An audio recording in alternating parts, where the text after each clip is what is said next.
Good morning, good afternoon, good evening to you guys. Thank you guys all for being here.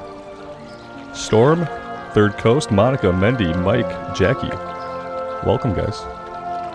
Thanks for being here. Let's open up with a little bit of fishing.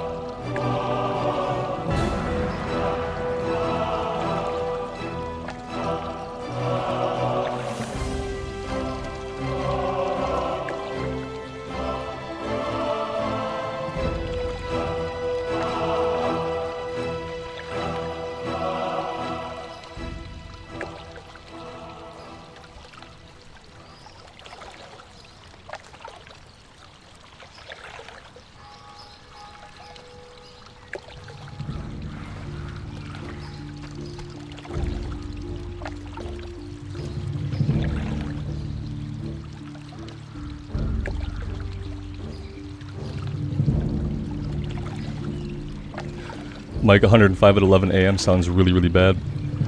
Sorry about that, man. It's relatively mild here. We've been really, really lucky. And thankfully, like in Michigan, this time of year is when like we're kind of past the hardest part of the summer. From here on out, it's probably going to cool off gradually.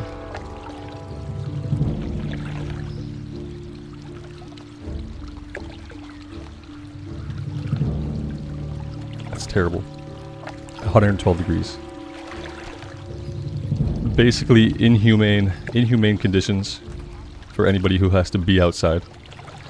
Anybody who doesn't have air conditioning, you're just like, you're not in livable conditions.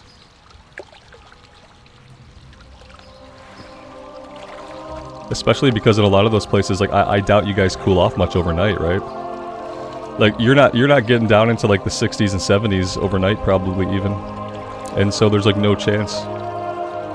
If you don't even have air conditioning, like you can't sleep at night because your body doesn't want to sleep unless it's like 75 Fahrenheit or cooler.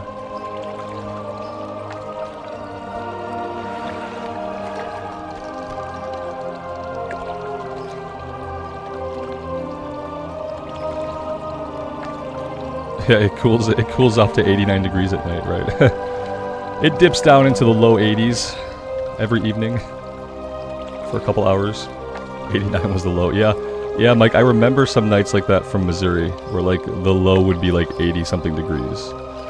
And just like even when it was dark out, you couldn't find any relief if you were outside. It was awful. But 89 might be the highest low I've ever heard of. It's demoralizing.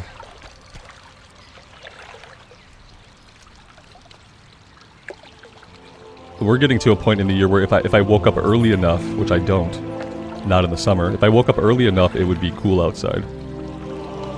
So we're really lucky. I'm super grateful.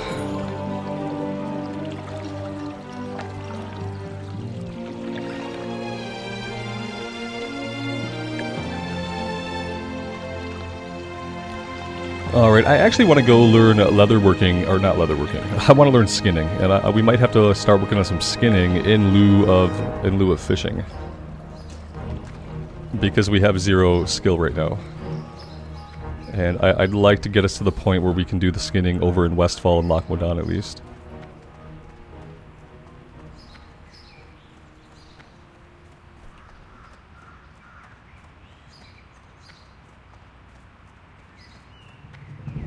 Yeah, Justin, we got the Greater Wand last time. Yep. It's gonna be pretty amazing. It's like double the top end damage of the prior wand, which was already really good for what we were doing. So yeah, it's gonna be a good time. The Skinner is over in Old Town. And oh, and we have to pick up Humble Beginnings, which is a quest over in Westfall. Actually, we don't have to pick it up right now. I'm trying to decide if we're going to go back into Loch Modan for a bit today, or if I want to push my luck on the Pillagers over in Westfall. I'm undecided. Yes.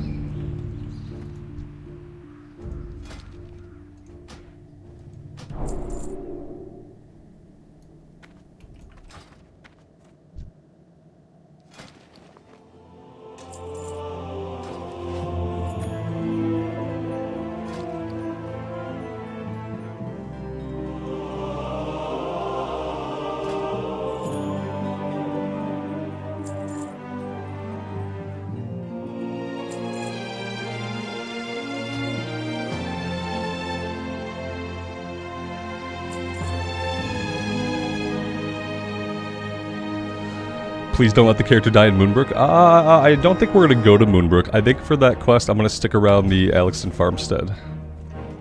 Because, yeah, the character I got killed against the Pillagers, we got them killed down in Moonbrook. So I don't want to repeat that, so we'll just probably stay away. And, you know, with the fact that, like, kind of, like, less people are playing, it's going to be easier to get spawns. We're not going to have to fight as much for the Pillager tags. Oh, that was a low-level quest. That probably would have been nice to do when we were, like, level 12. Alright, let's head over to the Cathedral of Light Square. And we'll pick up the quest over that way.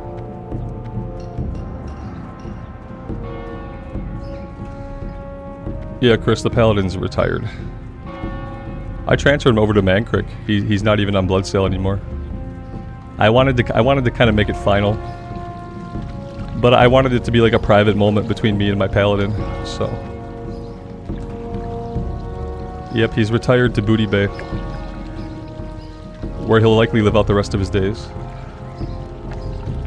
He taught me a lot about hardcore, and about myself. And I'll always cherish our time together, but yeah, he needs rest. His hammer grew too heavy.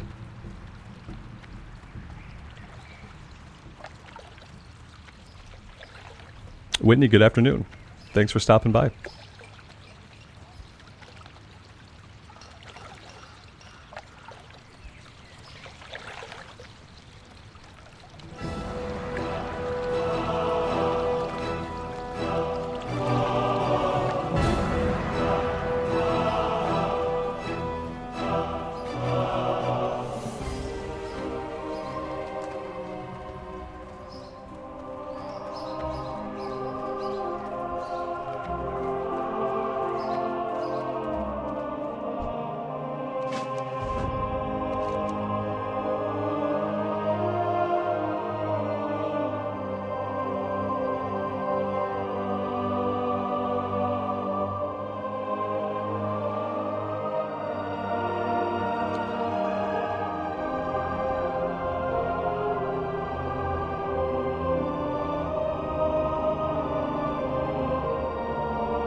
We have a turn-in over at the Saldean farm, and we'll go fight these guys. We're level 16, and we're a priest, so I feel like it's fine.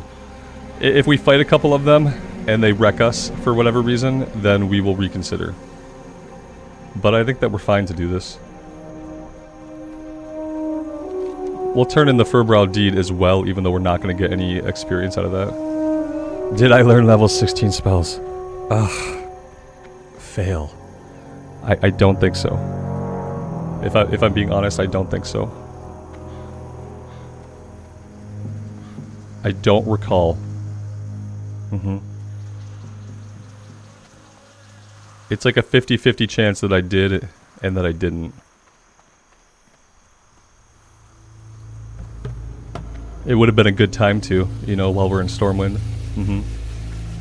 While we were literally in the Cathedral of Light Square. Maybe we did, though. It's like I said, it's possible. My memory is not great. So...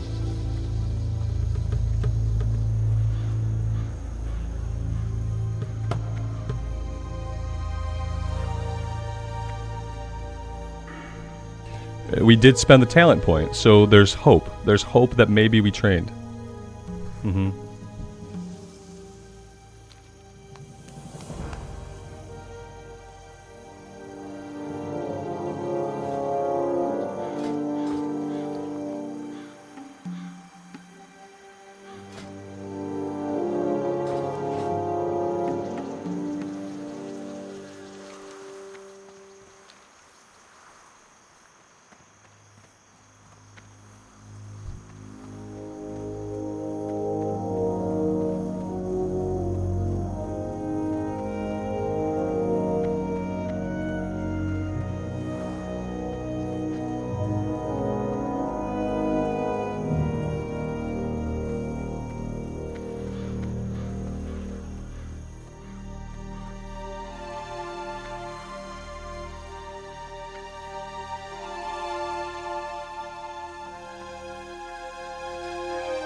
Alright, let's head over to the Alexon Farmstead and we'll get to work over there.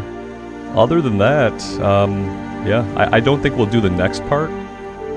So after that, we'll have to head back over to Loch Modan to work on the Skull Thumpers and the Seers.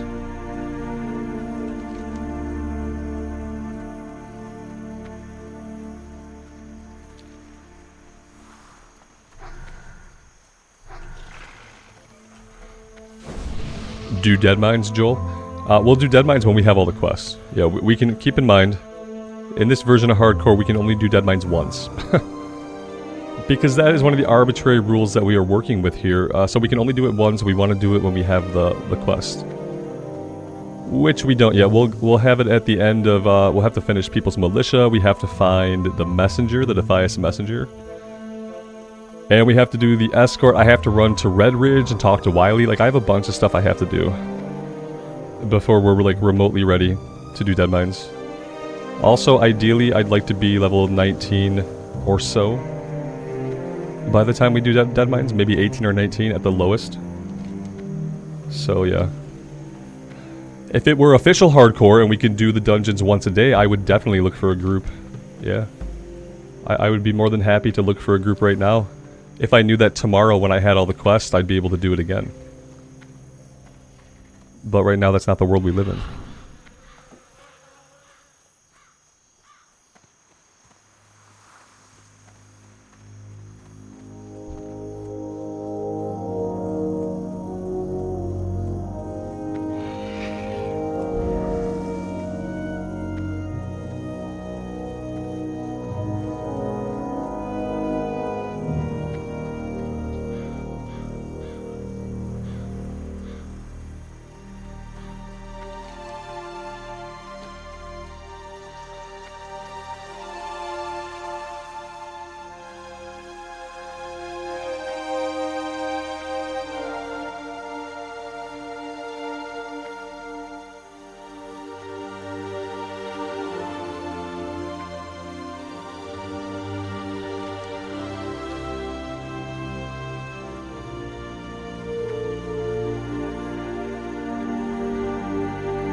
I love that he disarmed us. That makes me really happy. Like, yes, please waste an action disarming me.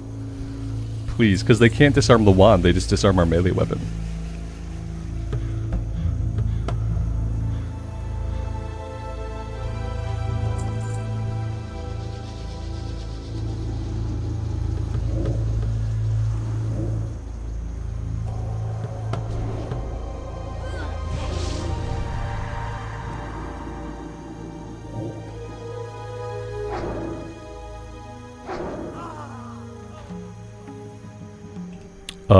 Oh, there she is. I'm like, where did the other one go?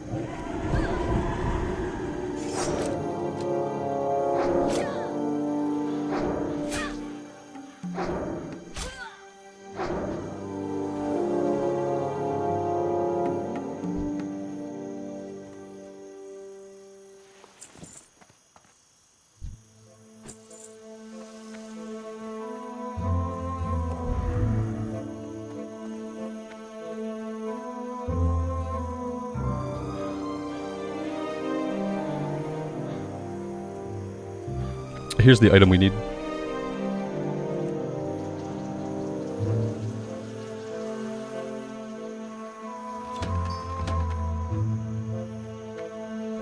We have a few people online today. It's not as many as it once was. Only 31 people on a Saturday afternoon. Oh, that's kind of sad, actually. Yeah, it is Saturday.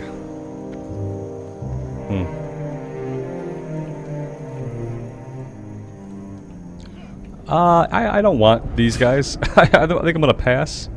Maybe I can keep one of them. See how that works out.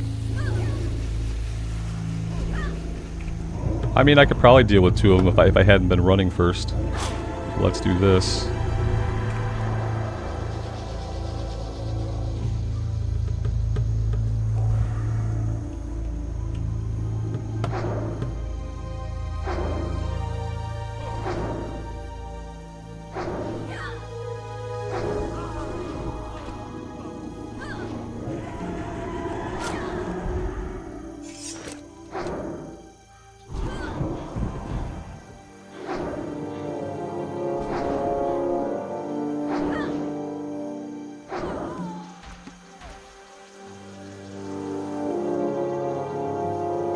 You know what we haven't even seen spawned in yet is pillagers. Yeah, we haven't seen any pillagers. Of course we get... Oh, it's a helmet offhand. It's not a wand. It's the same thing we already have, essentially. I'm gonna take the intellect, I think, though. Yeah, I think I'll take the intellect over the stamina.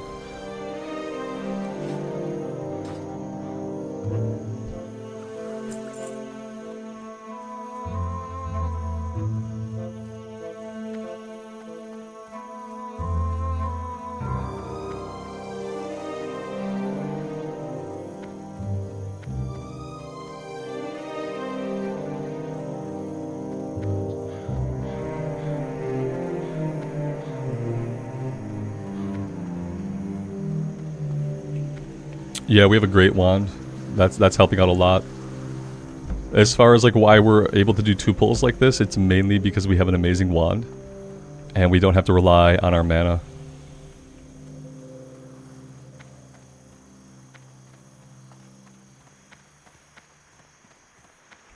This will be our first pillager, so we'll see how these fireballs feel to the face. I want to see if I can still just wander down, or if we're going to have to blast these guys before they blast us. Okay, yeah, they ate through the shield in one fireball. So, yeah, we're going to have to hit them with a couple more spells to take them down a little sooner.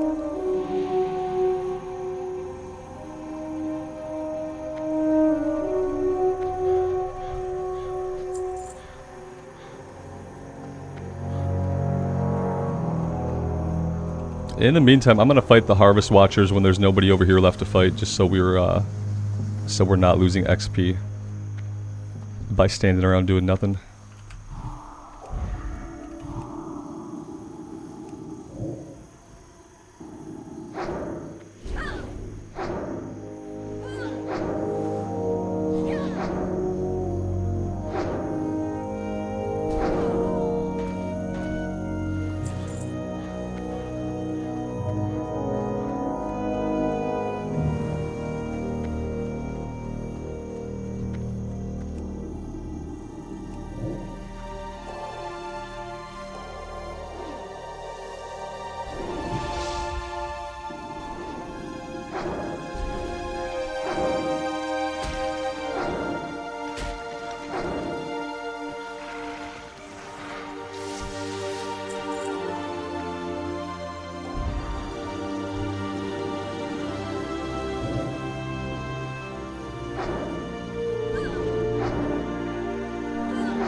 Okay, this I'm sketchy about. We could probably blow this guy up while we fear this guy. Let's let Weakened Soul tick down a little bit so I can put Power Word Shield up quicker if I have to. That should be good.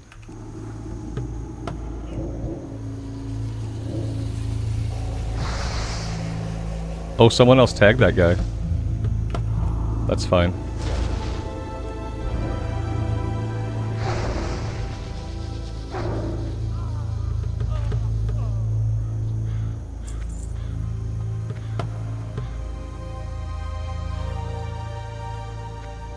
This pull I can't do by myself. We would have to wait for another player to be around. Yeah, there's no way to split them. I think they come as a 3-pack no matter what I do here. So we're gonna have to ignore them. Oh, a duo of mages. I am equally disturbed by that. Yeah, I don't really like that either. I think I'm gonna leave them alone. Yeah, I don't like 2 fireballs coming at me. They eat through Power Word Shield in 1 fireball, which means I'm gonna take like 5 fireballs. And I don't think we can take 5 fireballs and not melt. So, yeah.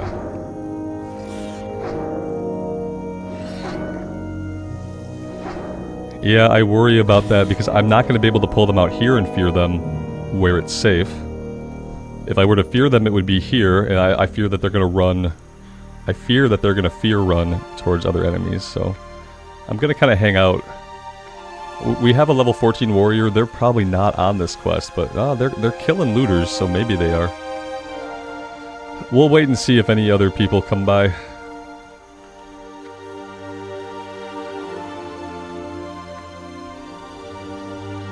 Unlocked Dragon, I appreciate that, man. Thanks for saying so. Thanks for being here and hanging out with us. Mind Control would be nice. Yeah, Mind Control would be pretty cool.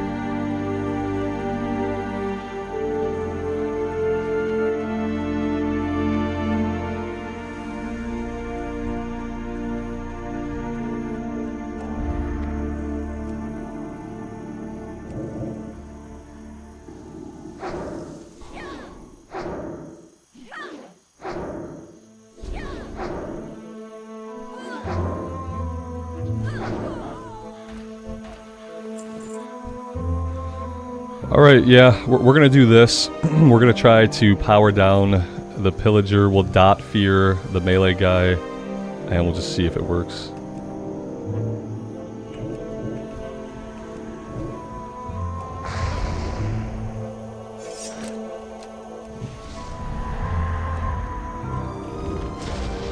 It didn't work. We had an ad just wander out of the barn, so yeah, that plan went to hell really quickly. Alright, yeah, we'll have to rethink that one a little bit. It seemed like it was gonna work okay, until the one we just didn't account for walking out of the barn like that.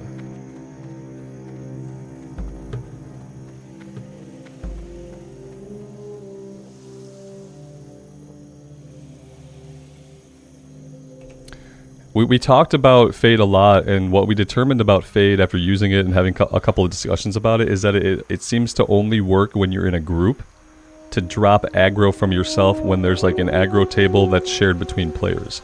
It doesn't seem to do anything for a solo player to avoid enemies, even though the way it's worded, it makes you think it might. But yeah, it's basically just a threat drop. So like if we were in a dungeon and like we crit healed the tank and a bunch of mobs ran at us, we could use it then, and then it should drop aggro back. But in a solo situation, we've kind of figured out that it doesn't do much for us, despite the way it's worded like it might.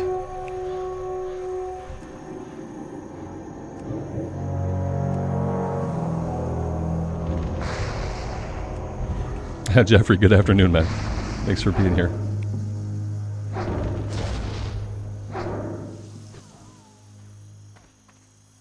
And for anybody who wasn't here and doesn't get the reference, we discovered a couple days ago that the Wendigo toes, they do this while the Wendigo is standing there. They constantly wiggle. And so far, those are the only wiggly monster toes we found in the game, but we're definitely going to be looking at more toes in the future to make sure they're not wiggling, because it was really it's like one of those things that once you notice the Wendigo toes wiggling, you never look away. It's something. I mean, I'm not going to yuck anybody's yum. If that's what you're into, that's awesome.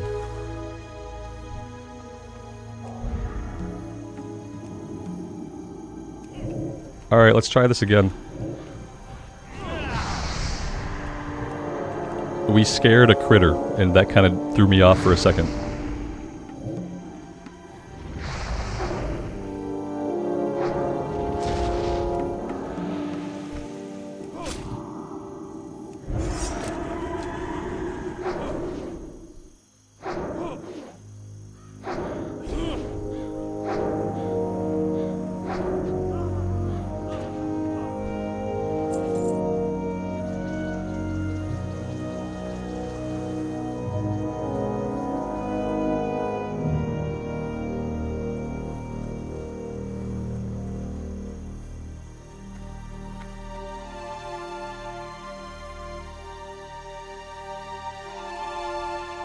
If we're talking about my coffee mug, it's definitely coffee, man.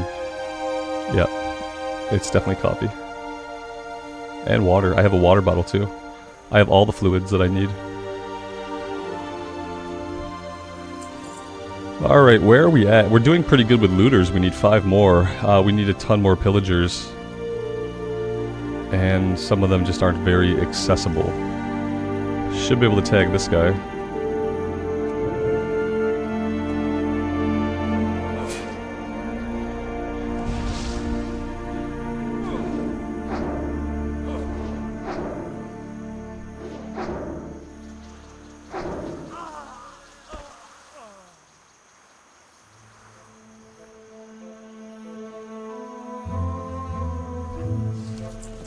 Yes, we'll be doing runs if we live, and if we can find groups, and assuming we can get all the quests, yeah. We'll probably be able to do dead mines in a couple of days, depending on how much we go for each day. We have a bunch of quests we have to do before we get the dungeon quest. And since we can only do the run one time, I don't want to do it without having the quest. I think the last quest, or the main quest, gives a pretty good weapon, I thought. I thought it gave a pretty good staff. Check on that. We have 2 guys over here we might be able to deal with.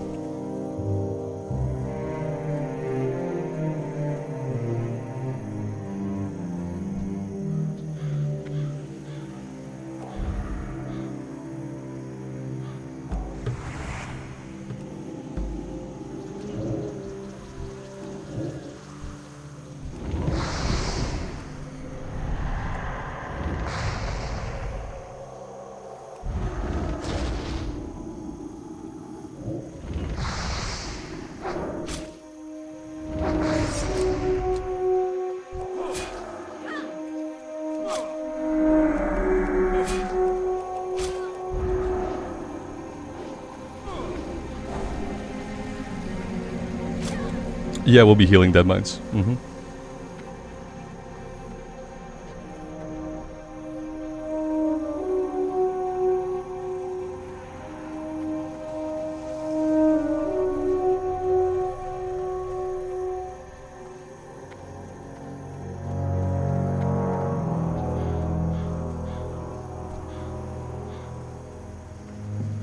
We didn't see this guy here on his patrol. Could have been trouble. Yeah, if we do dead mines on this character, I'm pretty sure it's the first time I've done dead mines on a hardcore character. I don't think we've done dead mines at all on hardcore. Many of our Alliance characters simply didn't make it long enough in Westfall to do it. So yeah, it would be exciting if we get to that point. If we get an annoying tank that doesn't understand that I need mana, then he's gonna get himself killed. And we're gonna live. So I'm definitely gonna be protecting my life first in the run, so if someone's being stupid, I'm gonna do the best I can, but if a tank were to run off and pull 4 or 5 guys and I don't have mana, I'm gonna run for the dungeon entrance, and I'm gonna advise the group to do the same. So I hope we get smart tanks, because if we don't get a smart tank, it'll probably be the last time they tank on that character. Because I can't heal if I don't have mana. And I'm not going to stand there and try to fight and die if I don't have mana. I'm going to run away. It's going to be a good time no matter what.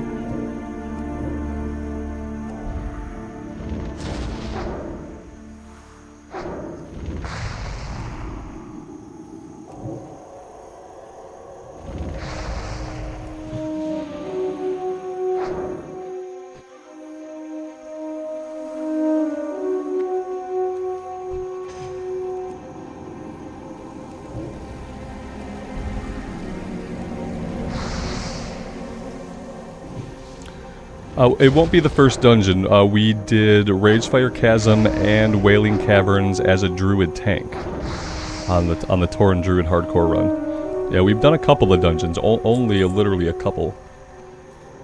So it won't be the first time, but it will be the first time in a long time.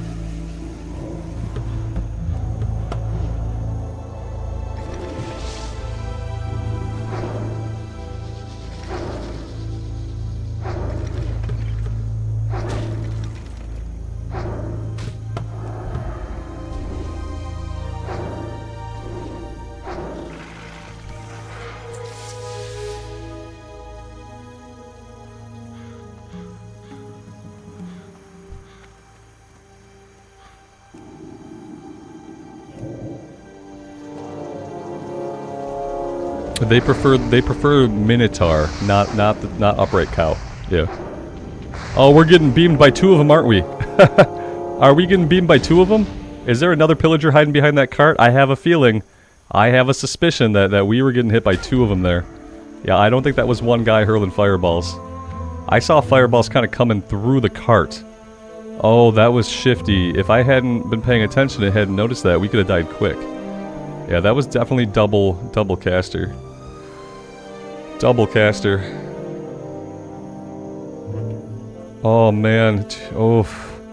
I could have got oofed there. I just like saw something that didn't look right, and upon closer examination, fireballs were coming through the actual wagon. Okay. I guess I should approach this a little differently. Yeah, it could get sketchy. I mean, we're doing pretty good overall. It's just, yeah, we absolutely have to be... Yeah, see? I think something else was going on right here. Are we clear? No, we're not. It's this guy and this guy. See, there's no way. Like, from here, you don't see the one. And from the other side, you don't see the other one. Most deadly pull right here. Look at that. Oh my gosh. Okay, well, we're not touching that, I guess. Whew. It was a really bad pull on my part, yeah. I should have done a lot more scouting before assuming that. I was like, oh, he looks all alone. Like, oh, look, it's just one guy. Like, from over here, you could see the name. That was bad. We could do one of these again. We've got melee caster, so let's try this.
Oh, wow. We were that close to leveling that we got it from kill XP? I was not paying attention to that at all. That's awesome. We'll check out the talents in a minute. Oh, we're going into wands, though. Yeah, we're going like another point into wands. Boom, there we go. 2 more points to go. Our wand is going to get just better and better.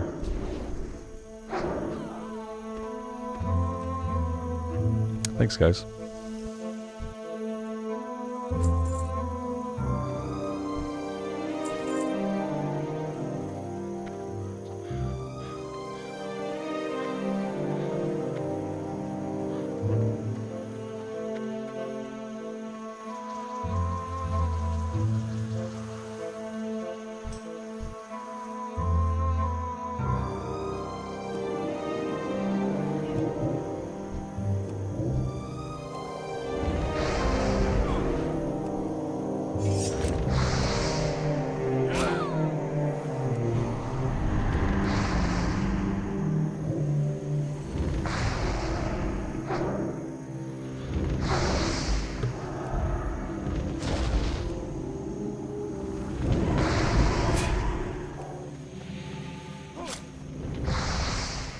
We had another fireball.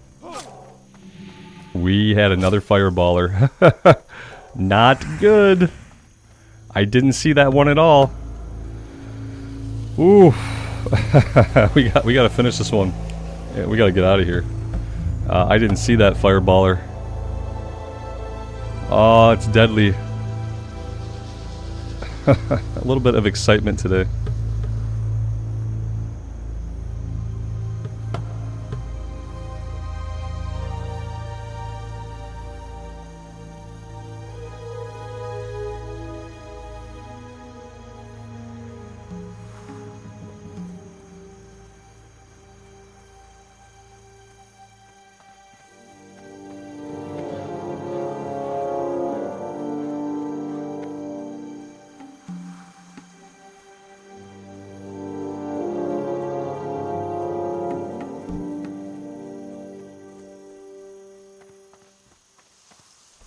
Yeah, I am missing Alex.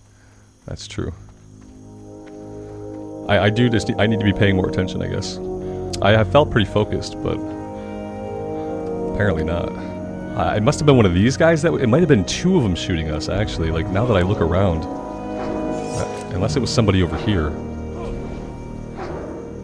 Yeah, it was bad. We don't want unknown fireballs. Like if we're dealing with fireballs, we have to know where they're coming from. There can't be any incidental fireballing. Oh, we got the one down though. And then it had to be these guys that aggroed. I don't like being anywhere near here. I don't know why I'm here. Let's circle all the way back out. I have a standing desk. I don't have a I wish I had a standing desk. Yeah. It would be easier to stream for longer and play games for longer in general if I had a standing desk, but no, I'm sitting. You're not the first person to ask me that, though. It's a pretty common question around these parts. I try to have decent posture so that when I do get up from my desk, I don't feel pain.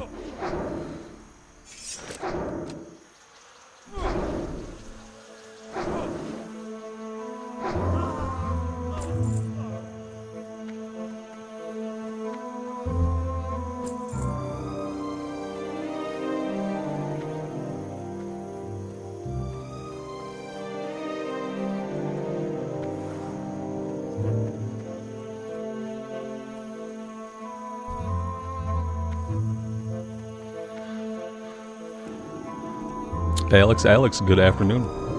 Thanks for stopping by the stream.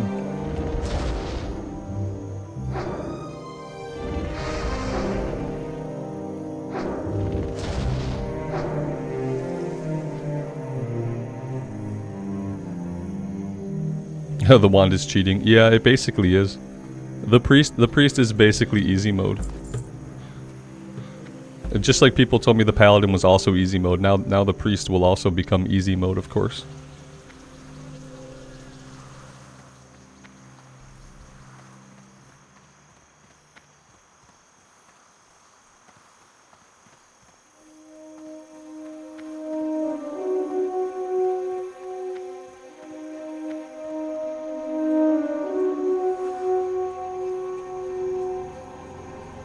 Yeah, the disarm would really suck if it affected the wand. That's the really cool thing about the wand and being here is like, on a melee guy, like you're gonna get pummeled by fireballs, and then you have the looters who will disarm you. It's like, they're both really, really annoying to deal with if you're a melee.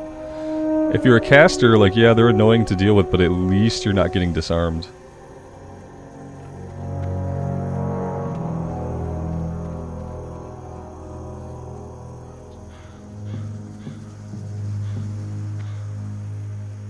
Kyle, no, the highest we've gotten, we got our paladin to level 47 before I had to retire him. He got stuck at level 47 with like a 12 level old weapon, and we were basically out of quests to do that were safe to do. And so I retired him. It became one heck of a slog with that ancient weapon and like no chance of doing DPS. We would be fighting green enemies, and every pull got us down to a third of our health and a third of our mana. Like, we couldn't even go pull the pull, grinding on green enemies, so I had to retire him. It's what made me realize that for solo self-found, if you're doing solo self-found, you really want to be a caster.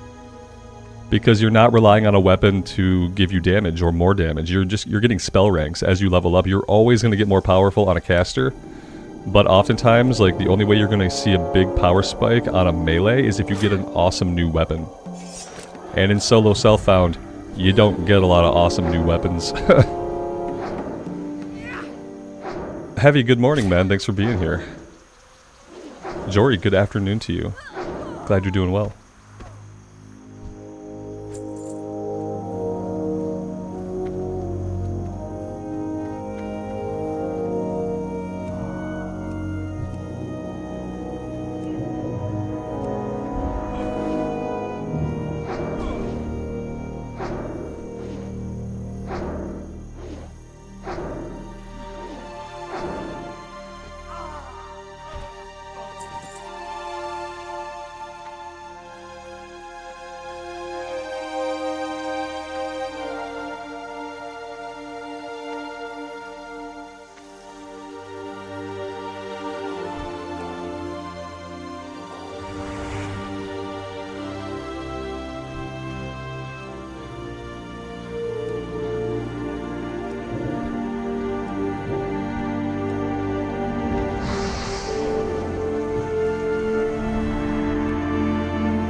What does the Leatrix add-on do for me, Jacob? We have it doing a couple of things. A lot of it, what it's doing, it's handling automatically selling our junk and automatically repairing when we're at a vendor capable of it. I also have it changing the quest log a little bit. So this is a little bit different than it would normally look in Classic. And it's changing up a couple of the windows, just enhancing them a bit. And we have flight timers showing the bag slots. And then the character pane is a little bit different. We got the cloak and helm options here. Yep, it could do a lot of stuff. We only have it doing like half of what it could possibly do. And none of it's like super big changes to the UI.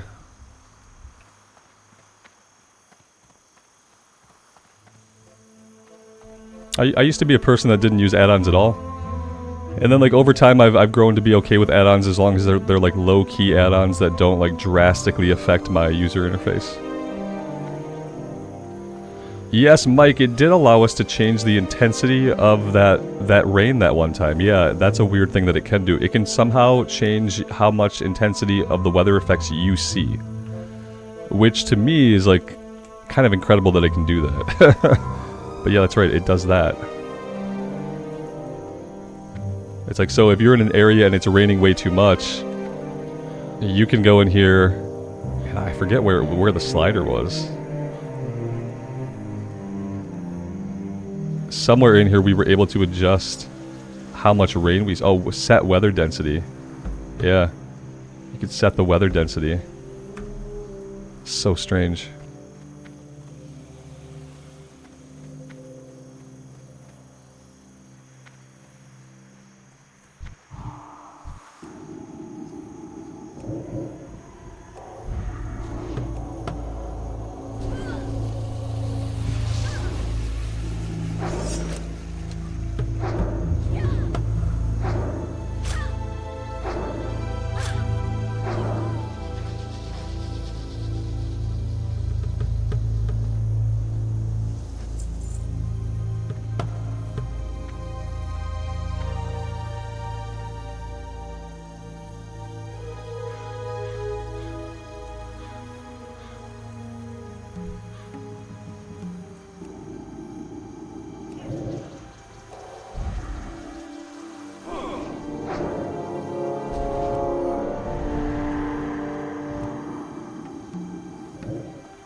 We've got trouble behind us.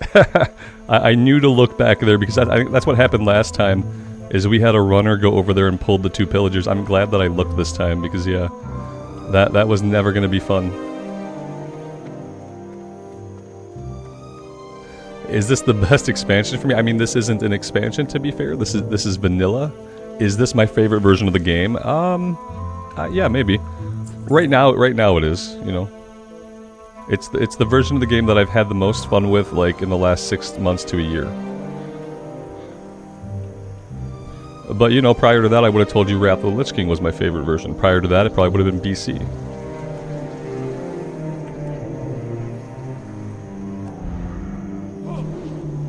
I can basically have fun in any version of WoW. I've been playing it long enough that I do find enjoyment in all versions of it.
That would have been a nice drop for a warrior.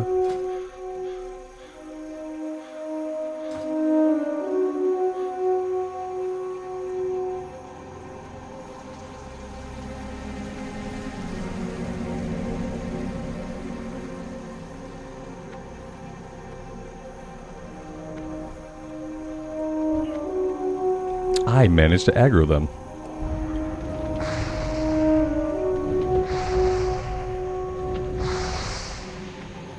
It's like when two of them get going, it's like an automatic fireball machine gun. They just keep pumping out fireball after fireball after fireball. Wow. It can be devastating.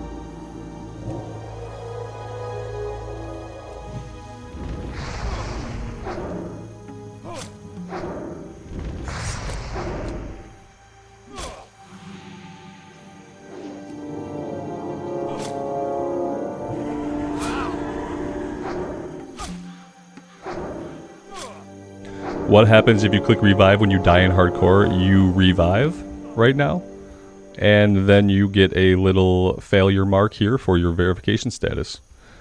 And that's it. No, there are no consequences. Because right now it's a self-imposed challenge. Now on the official hardcore servers, you simply won't be able to res. Yeah, you can stay as a ghost, you don't have to delete your character. Or you can you'll be able to transfer your character off to a non-hardcore realm. But yeah, right now, nothing stops you from clicking that resurrect. You can just do it if you want to keep playing.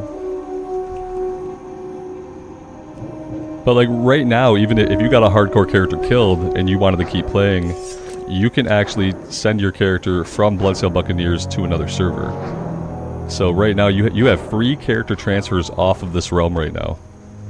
Like I used it on my pally. I think they're infinite. They don't like stop you. We've transferred a dead mage to another server. I transferred my pally off.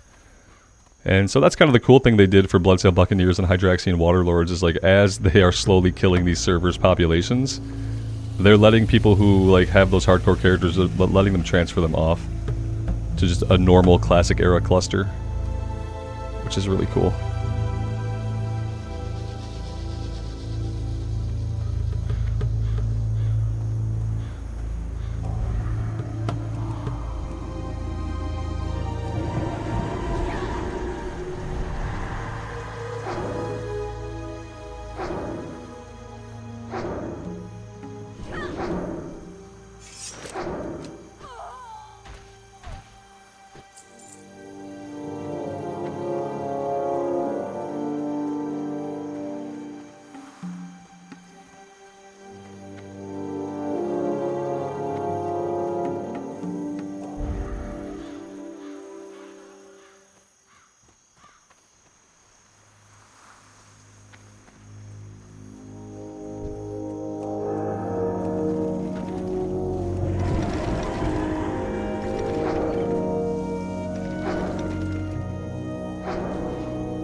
Keza, good afternoon. What is the endgame content for this hardcore mode? Probably non-existent, unless you're like a really big content creator or something. You want to stream like hard mode raids, you can do that if you want. But there is no real goal. It's a self-imposed challenge to see if you can get to 60 without dying a single time. At least that's how I view it. I don't have any big plans for hardcore raiding or anything like that. If I did a hardcore raid at 60, I would just assume that'd be the last thing the character ever did. Because yeah, people die in raids. Dying in a raid is completely normal, and typically like people are gonna die. So yeah, I don't plan to do a bunch of hardcore raids. I want to do vanilla raids when we have a new season of Classic, like a normal season, not a hardcore server. Yeah, when you transfer, it's to a different Classic era server. Like for me, I transfer all my characters to the Mancrake server. To the Classic Era Mancrake server cluster.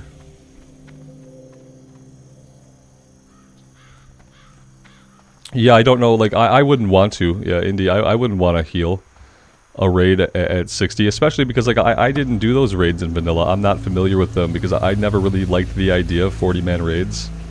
I don't even really like things as big as 25-man raids. I like 10-man raids a lot. And so, I'm kind of hoping that, like, in a future season of vanilla, they will give people the ability to scale the raids so that you can do a 10-man Molten Core that feels like challenging and good for a group of 10 people. Because I love to do the content, I just have no desire to do it in like giant groups of people. It doesn't appeal to me at all. Especially as a healer. You know, where every time somebody dies it's going to be my fault. Like, no, it doesn't appeal to me. But I would definitely do some 10-man raiding if that were ever on the table.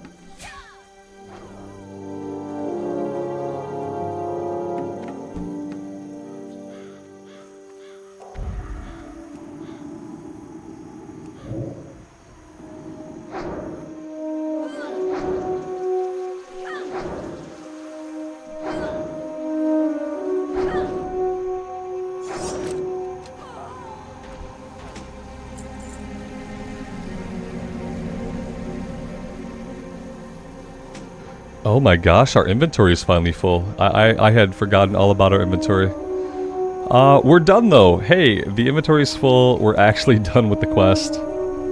We're looking pretty good. What about the larger raid sizes do I not like? I think it's just too many people on the screen. I think when the spell effects are all flying, it looks obnoxious. I think that there's less accountability in big raids, regardless of what you'll say. There's less accountability in a group of 25 people or a group of 40 people for everyone to do the right thing.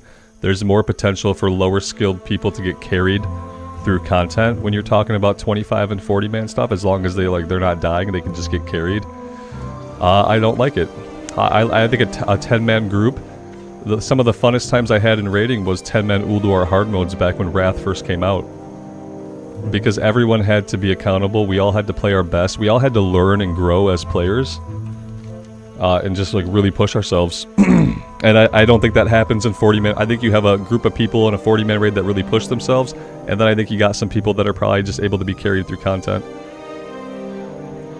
When a quarter of the raid can be killed off, but the raid boss can still be downed, like I don't like it. Just too many people, especially as a healer. Like I don't want to deal with healing assignments. I don't want to deal with that kind of stuff. So I take a hard pass on it. I was never interested in it back in original vanilla. I'm not interested in it today. I watched my friend do some 40-man stuff. It just looked like a hot mess.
Alright, yeah, I don't think we're going to do this next part yet.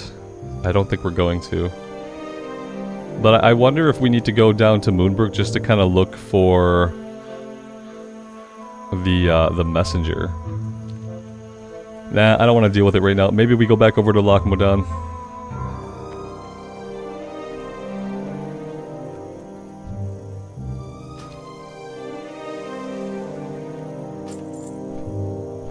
Yeah, we dropped Enchanting for skinning, and then I never skinned a single thing. I'll have to level skinning. What I'll do is, like, instead of starting the stream with fishing, I think, we'll start with some skinning. Because, yeah, I need to skin some, like, basic stuff over in, like, Elwyn Forest or something. To get my skinning up, it would be really useful to be able to just to make a little bit more money. Not that you can really use money for stuff in solo self-found. That's the other thing, is, like, the Paladin always had a bunch of money. You know, besides getting a mount, the only thing you have to spend money on is like respecs. You can't use the auction house, so money is actually ultimately kind of pointless.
Lael, good afternoon, man. Thanks for being here. Let's head over to Loch Modan. I think there's probably a bunch of stuff we can do out at the Hunter's Lodge now, too, that we're level 17. You know what we need to check? While we're in town, let's make sure that we actually train level 16.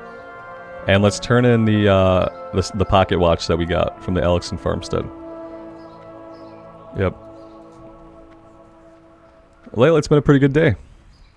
It has been a pretty good day. It doesn't seem like there are as many people interested in hardcore anymore, but aside from that, it's been a good day.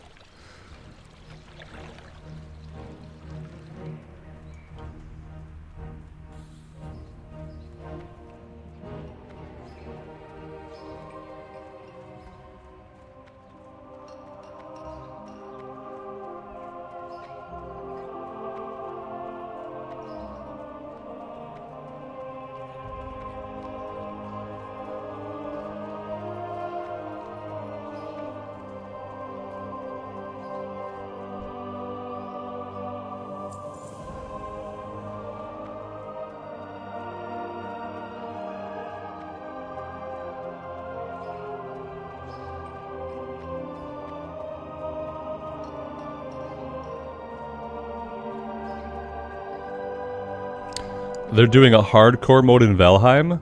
Sismical? Tell me more. Tell me more, tell me more. Like, are they moving to 1.0? Are they coming out of early access with Valheim anytime soon?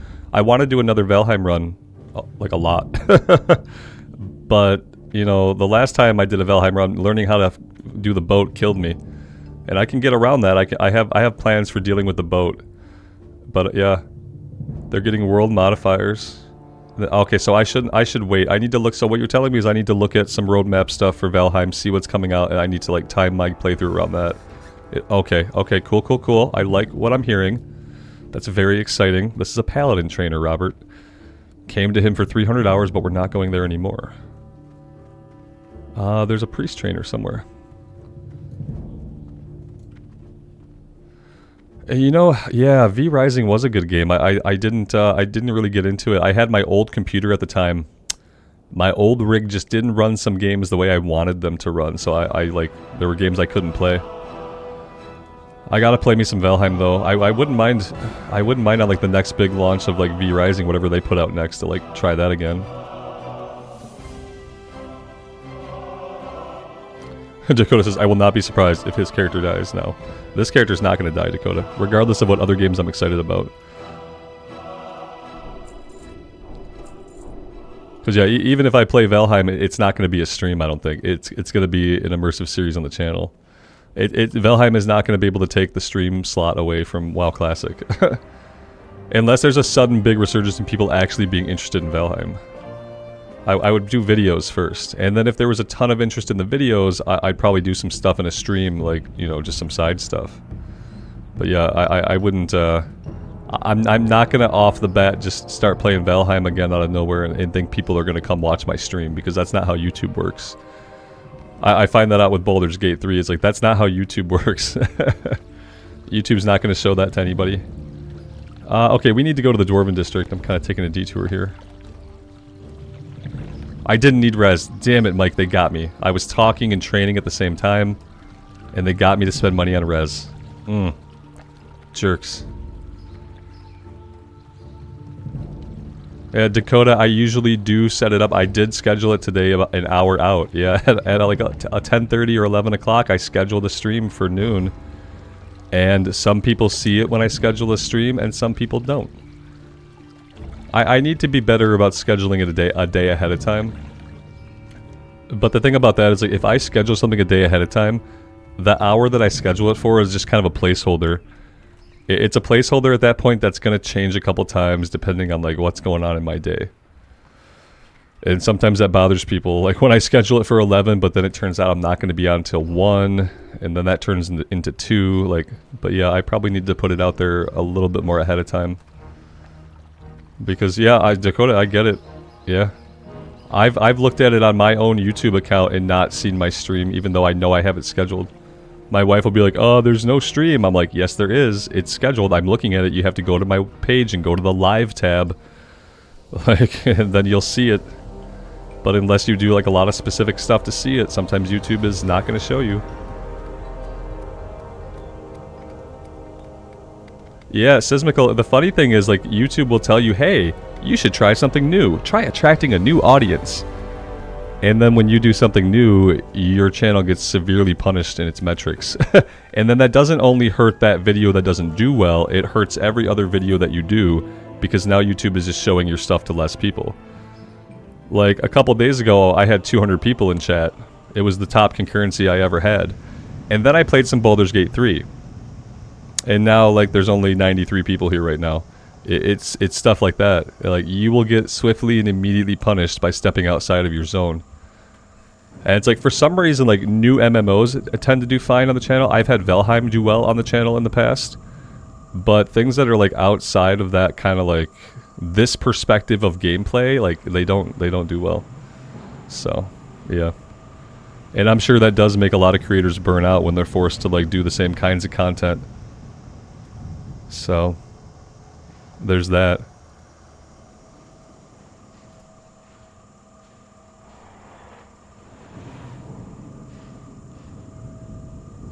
Mikey, how's it going, man? Thanks for being here. Appreciate you stopping by. Lael, it's not straight, man. No, my beard's not straight. It's the camera angle. You can't tell what my beard is doing. If you had time to examine it in person the way I do in a mirror, like, you would know that my beard is not in good shape, man. Remember, my beard is made up of millions of little spiders. So yeah, I've never been to a barber. I just do the best I can with what I have. And, like, especially now that I don't really have to go, I don't have to go to an office or anything, but, like, there's nobody expecting me to, like, be clean cut or look a certain way. I just kind of let it go. It looks good on camera. Yeah, man, the camera does a lot of things for you. Yeah. I appreciate that. It's just, it's a hot mess in real life. I haven't even scissor trimmed it in days.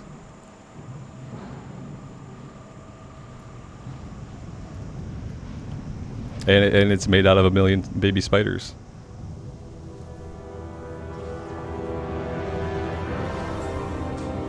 And it's basically like half of it's gray. We're going to Loch Modan. Yes. Yes, yes.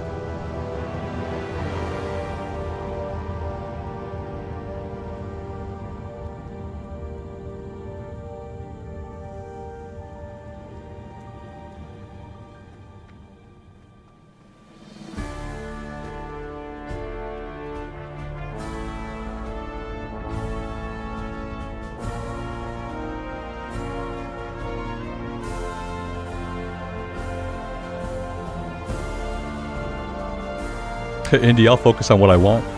I'll focus on what I want, or I won't focus at all. But it will definitely be what I want to do. Yep. Absolutely. That's all I have at this point, is like, I will talk about what I want when I want. It's my stream. It's the only thing I have that's mine.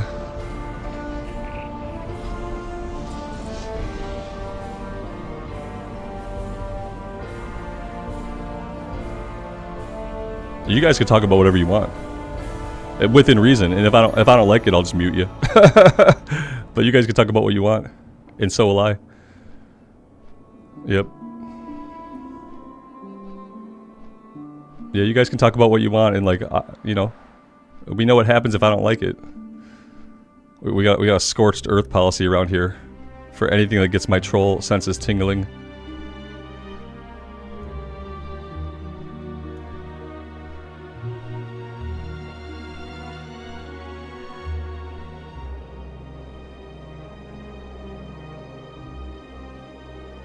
I would need you to be a little bit more specific, Tom. Like, you mean like class race combinations, like, that you should play in the game, or like potential stuff that isn't in the game that I would like to see added to the game? The question would have to be a little bit more specific. As far as like what you should play, like, I don't know, you should play what you're feeling. Pick a race class combination that speaks to you.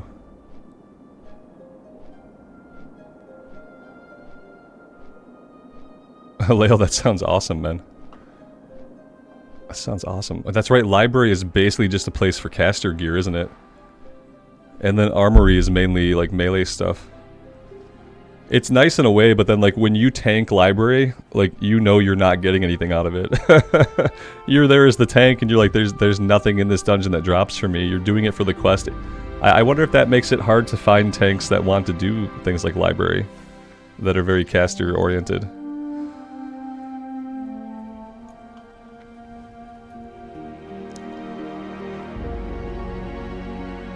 We have a couple of things here.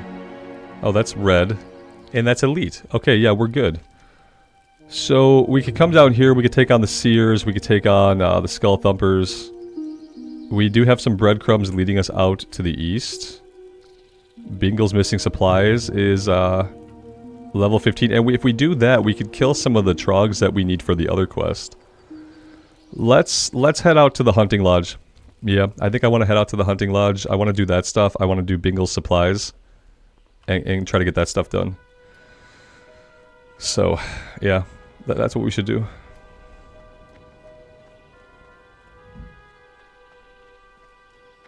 If I could live in a WoW village, which one would it be? Any of them without 90-pound spiders outside the open door frames.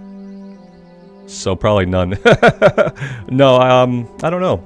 I like little places like this. I really like the dwarf buildings. Because they just seem like super cozy and super solid, like built into the earth out of like massive stones. But I'm 6'4", so I don't know if I would like really do well in a dwarf place. But WoW humans are pretty tall, and they seem to fit okay inside the dwarven structures. So maybe I'd live in like a little dwarf town. I like the furballs, how they have the tree trunks that are hollowed out into like little houses. We never get to see inside of them, unfortunately, but I think living in like a fallen tree trunk with some windows and a door on it would be really cool.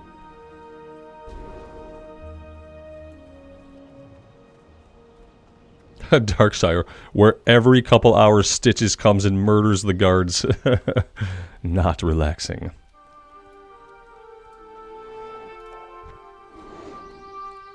I should be fighting all these bears. To be fair, I should be fighting everything.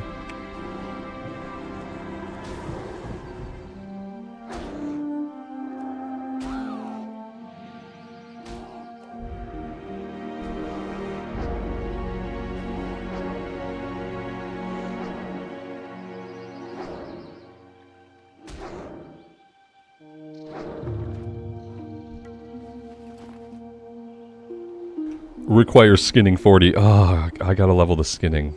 Yeah, that's not good. Yep, it was one of those days I was like, let's go level skinning! And then we didn't do it. we just hearthed back to Westfall. Never skinned a single thing. That was how we started.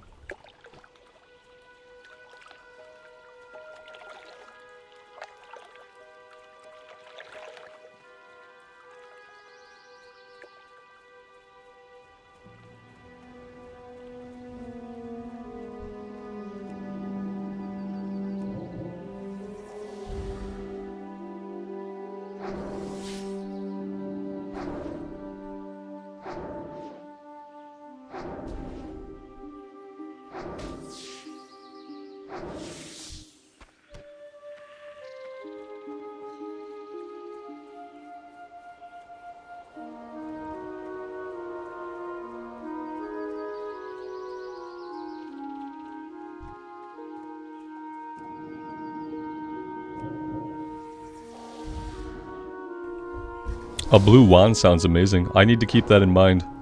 That's right. So the last quest, well, the book from the library quest. Yeah, I need to have a blue wand at that level 2 on this character. So we're gonna have to figure out how to do Scarlet Monastery. The thing about Scarlet Monastery and the Alliance is it's such a pain. It's such a pain to get there. You don't have like anywhere really like super close. You have to go from South Shore, run through Silver Pine, like.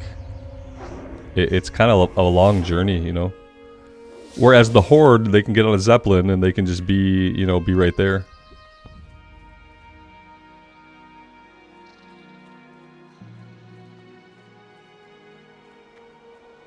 BFD, equally hard to get to for Alliance. So many dungeons that, like, for whatever reason, they're so much easier to get to on the Horde Then there are only a couple of exceptions, like Nomergon and Dead Mines are the only dungeons that are easier to get to on the Alliance side. Basically everything else, the Horde has a severe advantage in how easy it is to travel to the dungeons.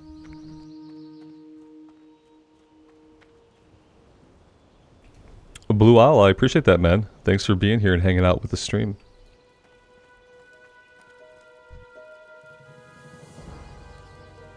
They're offering us so many garbage wands now.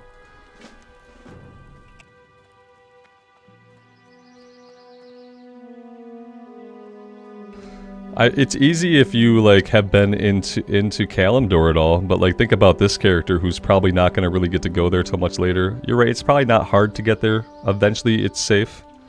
If you were a Night Elf character coming up on the Night Elf pathway, then it would be super easy. I don't know if I've done a lot of BFD as Alliance. I think mostly I've been on Horde side. Okay, we're not doing this one now. I think the guys back here are like quite a high level. Let's go around the ruins and we'll come over to the hunting lodge first. When we do Crocodile hunting, that's when we'll grab Bingle's missing supplies. But I think we'll do Daryl's hunting quest first.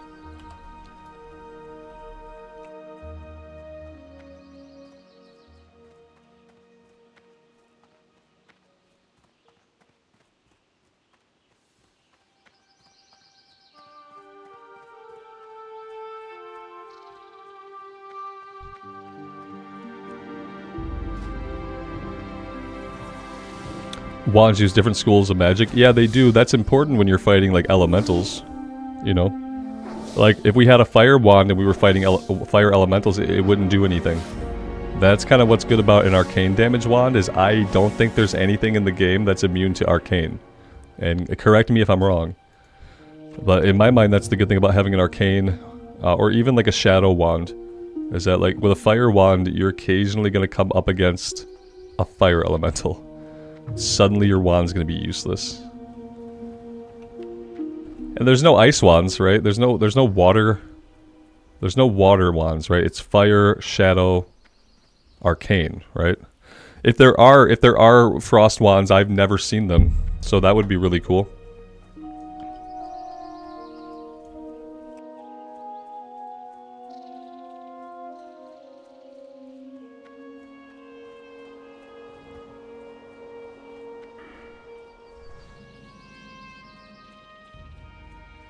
Joe, we got skinning, but I haven't leveled it up yet.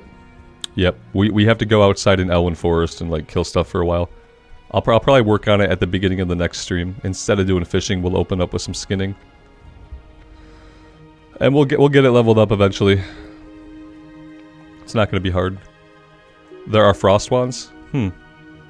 That's interesting. Yeah, I can't say that in Classic I've ever seen a frost wand. Keep my eyes open.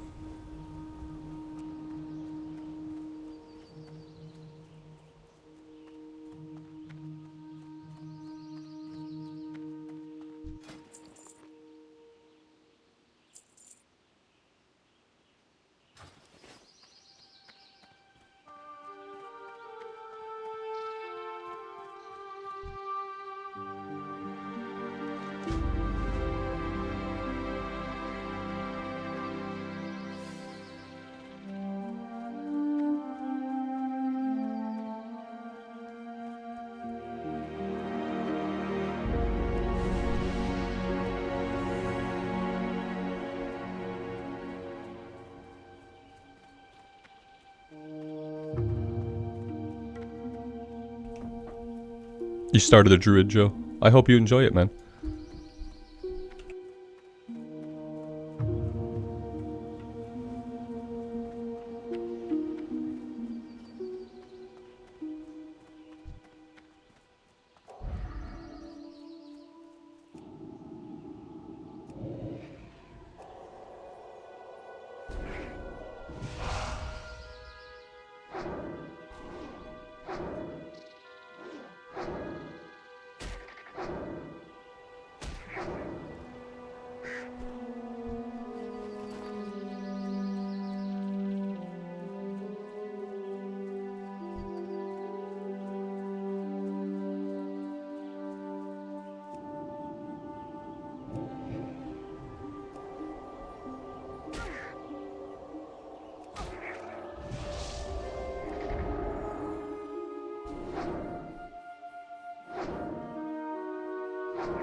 Would Rogue be good to play? I mean, Jacob, any class can be good. It's really about your playstyle. But yeah, if you like being close in with the enemies and just being in melee range and stabbing lots with daggers, yeah. If you like using stealth and kind of creeping around and doing backstabs and stuff, then absolutely.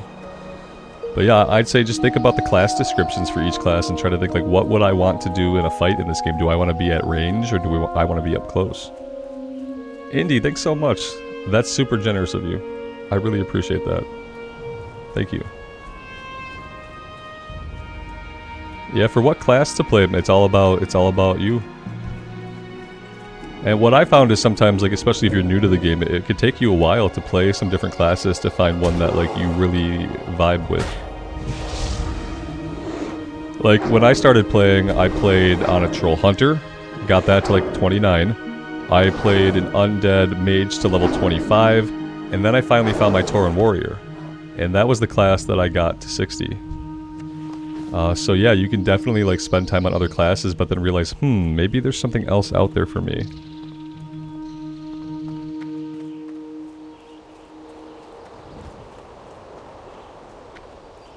Kevin, I'm really liking BG3 a lot. Oh, it's an amazing game. Yeah, I think like for I think I'm gonna have to move it to my second channel. Because if I don't do that, it's gonna bomb the metrics on my first channel and I'll stop playing it. I'm really loving it though, it's amazing, and so yeah, I think I'm gonna move it over to my second channel though, before I get too deep into it. Especially now that I learned a lot about it and I'm a lot more comfortable with the game than I was when I started off. But yeah, needless to say, it's tanking my channel metrics. So I'm gonna move it to Rambles Gaming.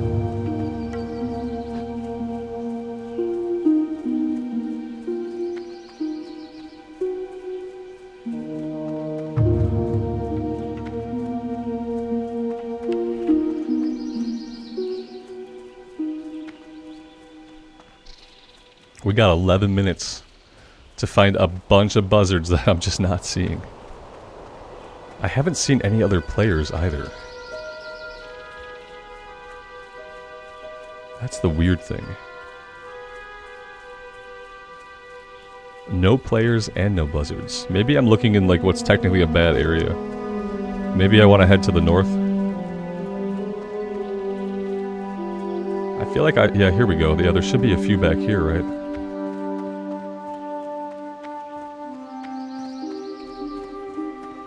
Indy, I appreciate that, man. Thank you for saying so.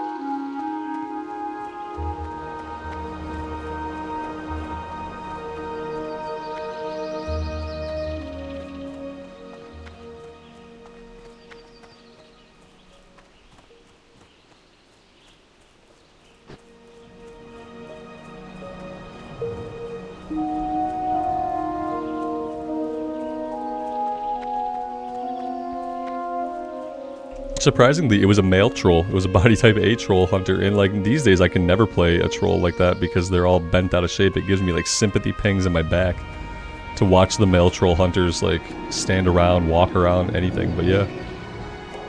Yeah, back then I liked it. I was, you know, a different person apparently. Yep, I still remember those characters. Male troll hunter and then female forsaken mage.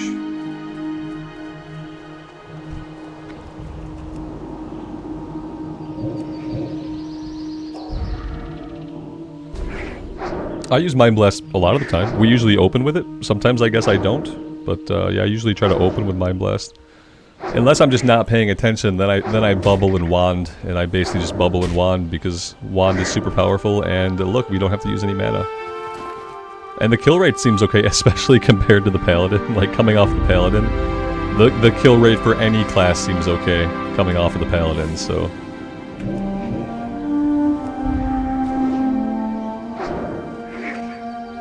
Yeah, I think everybody basically remembers their first character, especially if they leveled it to any significant level. Good times. Unfortunately, like, I don't have those characters anymore. I think they were on an old account that I just kind of lost track of over the years. It must have been an account that I used for like the first couple years I played the game, and then I immediately must have switched. Because I have some characters on servers that I remember them being like from a long time ago. Like, I have a Blood Elf Hunter that was a Burning Crusade era hunter, and on the login screen for him, he is still dual wielding. Yeah, I have a Blood Elf Hunter who on the login screen, he's still dual wielding because, like, he hasn't been logged in a long time. So yeah, he's got him some, and that's in the retail client now. Like, but he's got him 2 melee weapons, and I'm never gonna log him in. He's gonna sit there like that with his 2 swords, looking like a rogue. We got this done, don't we?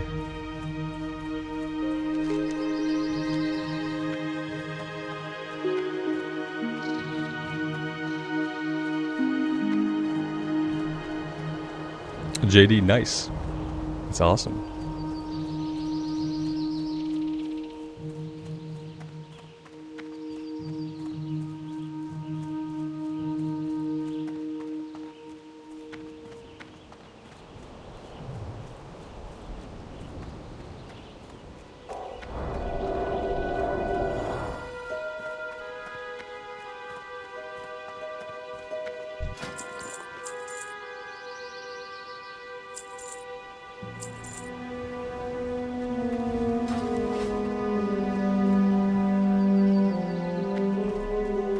Layla, I think they're going to do a rework on the Rogue pretty soon in retail, kind of like how they reworked the Mage for 10.1.5. I think we'll get a Rogue rework, and like, I don't know that they'll bring back combat and call it combat, but I think they're going to change.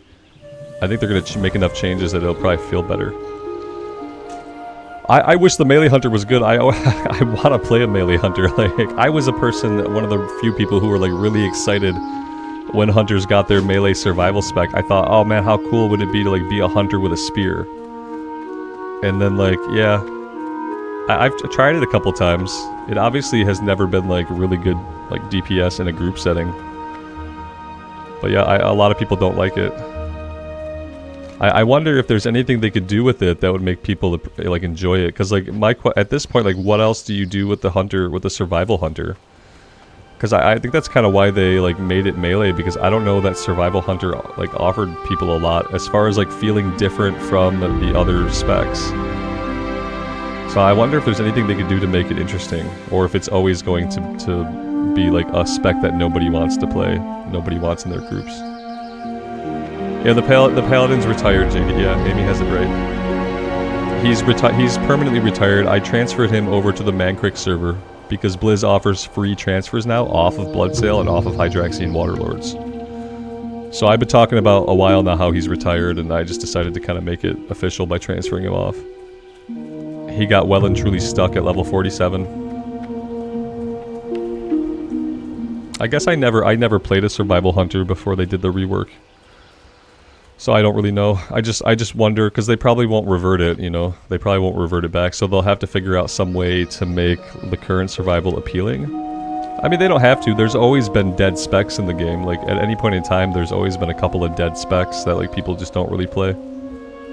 But I do think that the deadest spec in retail is probably Survival Hunter. But yeah. These boars, man, like, it says that they're all over the place, but as you can see, like, we're in bear country. I'm gonna head over here towards the water and hope. Also, I recall there's an alliance patrol. Not an alliance, there's a horde patrol that comes through here. I saw them one time, and I have never seen them again, and I never saw them before that. But we do have to be careful, because we could get ambushed by some horde NPCs in this area.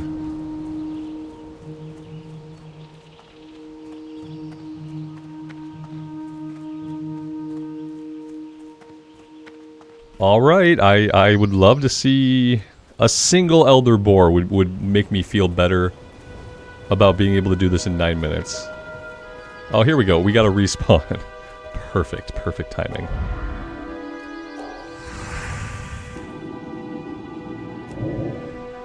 In Classic, that's true for the most part, except for like if like a tank or healing spec, you know. But if you're talking about like viable, if you're talking about a DPS class and like a viable DPS specs, especially if you're talking about like endgame viability, then it probably was much more limiting. They do a lot in retail to make sure that like lots of specs can like be played. But obviously there's always going to be a meta.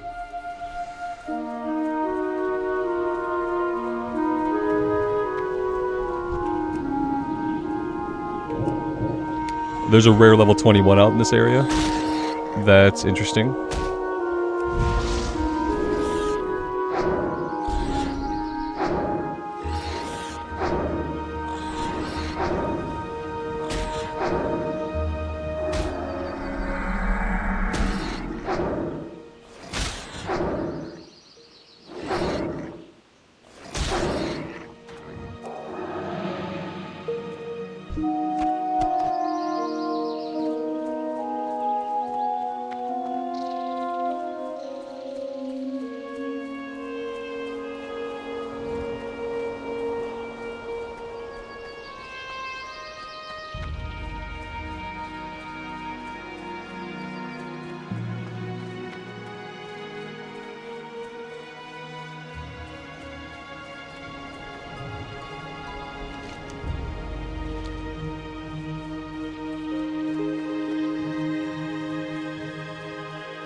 Yeah, one could hope for a couple more boars to spawn in. Maybe. Eventually before the timer runs out. Where else could they be? There really isn't another area for them. This is it. Yeah, this is predominantly where they're supposed to be. We've seen 2 of them. And there aren't even a lot of other enemies around they could be sharing spawns with. I mean, potentially they could share spawns with some of the bears. But yeah, maybe not. Let's grab this guy. Yeah, maybe we should have killed some of the bears. Maybe they would have come back in as boars. Who knows?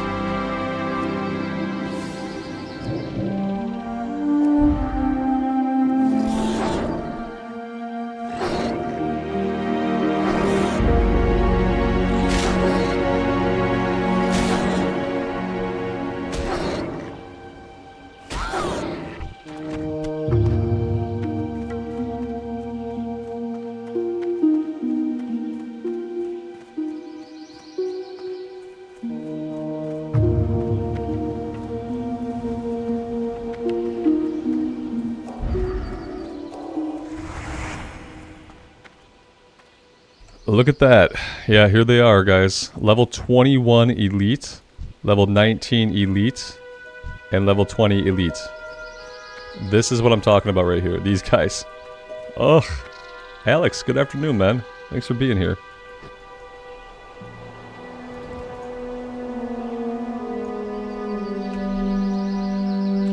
Yeah, we probably should not even be this close.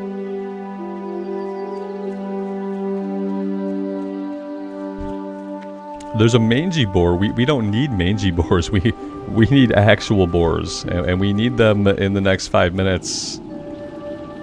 I don't think I've failed one of these yet, but yeah, it would suck to have to drop it and retake it, only to come out here and be faced with the same boar deficit that we're looking at now. This is the second time in my life I've seen him, Alex. Yeah, I saw him. I don't remember what character it was. We've seen him twice now. Before that, I didn't know. Will I continue the Night Elf Priest playthrough? Yes, to finish Darkshore eventually I will. I'm gonna at least wrap that playlist up. We'll have Teldrassil done, Darkshore done, and then we'll just kind of have to see what the future holds. Yeah, it's tough. Even if I'm liking a series, when nobody's watching it, it kind of makes it hard to use my time on. You know, when I could be streaming and hanging out with you guys or doing something else. Yeah, when no one's watching something, it makes it hard to continue it, but I will finish it up. We got probably a couple more hours to go and we'll be done with Darkshore. I want to see all of it. I've never seen all of the quest.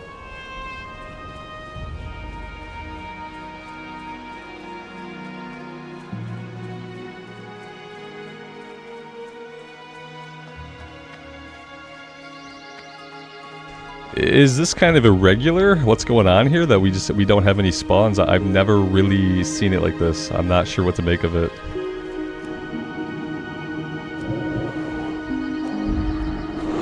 Alex, you got the mage killed on Princess. Oh man, yeah. I mean, Princess sucks. Well, we saw mages kiting her around the fences, doing the fence trick, and just like jumping between each side of the fence. And we saw a couple of mages doing it that way. Although I could definitely see how that might go wrong.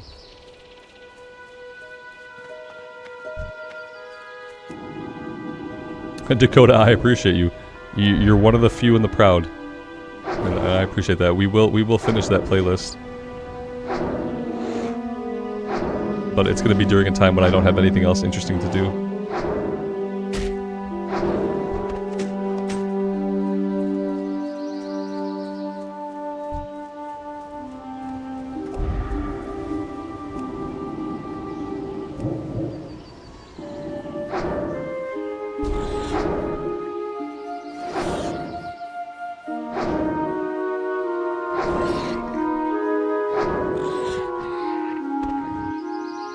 They charged you and the rest is history. Yes, when the entourage charges you, it's bad. Especially on a caster, you're gonna die pretty quick. You're mangy, we don't need you. I'm gonna grab this dude's quest now, even though we're not gonna do it yet. That way we have it. We're not gonna get this one done. That's the shit thing, is that we've been out here this whole time. I've literally been paying attention enough to try. And we're not going to beat the timer, I don't think. I don't think we find 2 more of them and get back in time. It's weird. I don't like it. Alex, you made a pally? My PTSD is getting triggered. Do dungeons. Yeah, you'll do dungeons on the pally, so you'll probably end up in a better spot than I would.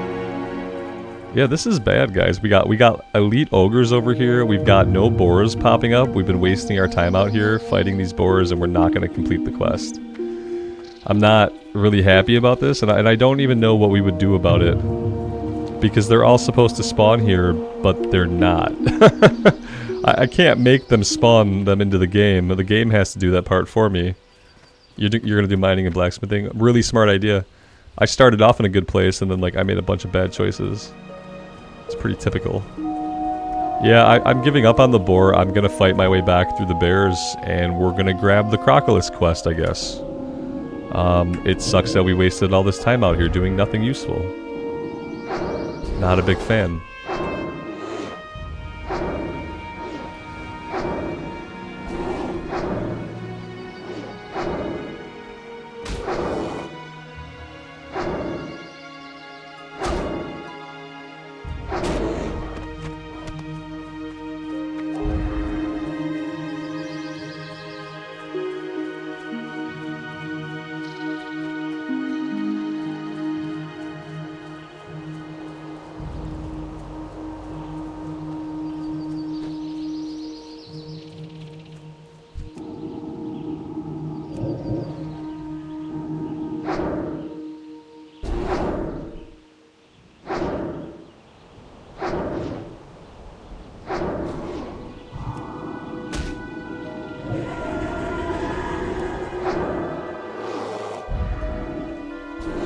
We might try it again at some point, but it's not going to be today, not after this shit. Like, this is incredible.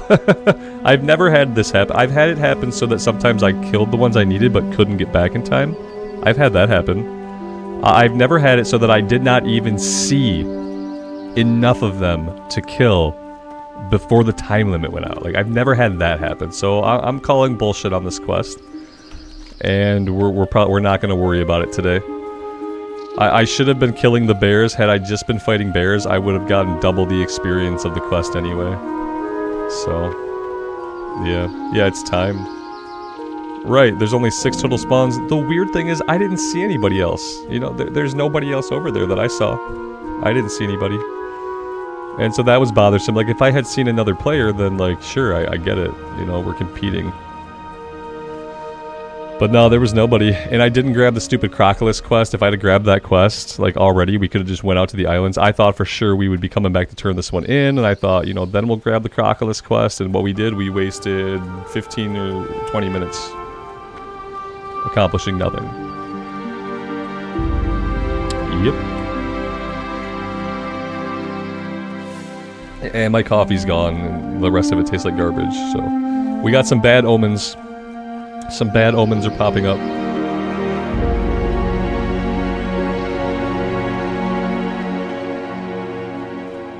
Yes, Steven, you're exactly right.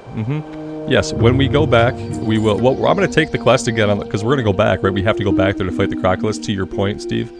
Yeah. So I'm absolutely going to just grab the quest again, because you're right, what will happen, if I don't grab the quest, I will get out there and there will be 17 boar. Just standing there, you know. So yeah, we're gonna just grab it again, and we'll see. We're gonna go focus on the crocs. But if I see 5 boar up, we will do it. If I go over there and it's like 1 or 2, I'm not even gonna look at them. I won't even look at them unless there's enough to do it. Yeah, I'm definitely not waiting to fight them. They're either gonna be there or they're not. I should have grabbed his quest first.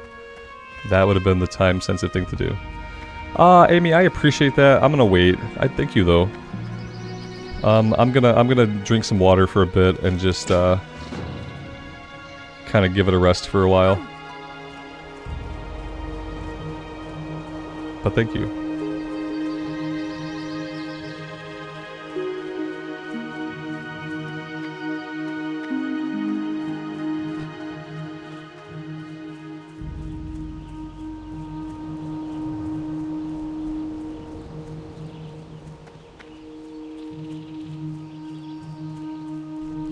No, I'm not. I'm just trying to pace myself. Yeah, I have a lot of stuff I want to do today. So I want to be able to drink coffee later. And I don't want to drink a bunch now. And then feel like I can't drink some more later. It's like I drink too much coffee in general. So like any time I can go for a bit without drinking coffee is probably going to be better for me. If I can go an hour without ingesting coffee, that's good. Look at this guy. Look at this guy just popping back up.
Jacob, I'm doing well. Thank you for being here and checking out the stream.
I don't even know if it's worth it to do anything but Wand. Listen, Mind Blast does about 45 damage on average, and Smite does about 45 damage on average, and the Wand does about 40 damage on average, and the Wand is a lot faster than the Smite or the Mind Blast.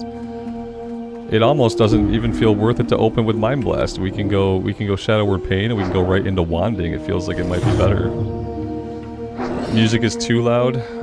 It's beautiful, so I'll turn it down a little bit, but I kind of want it to be loud. You know what I mean?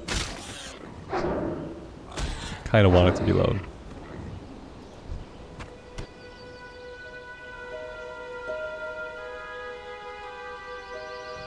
Tom, good evening, man. Thanks for being here.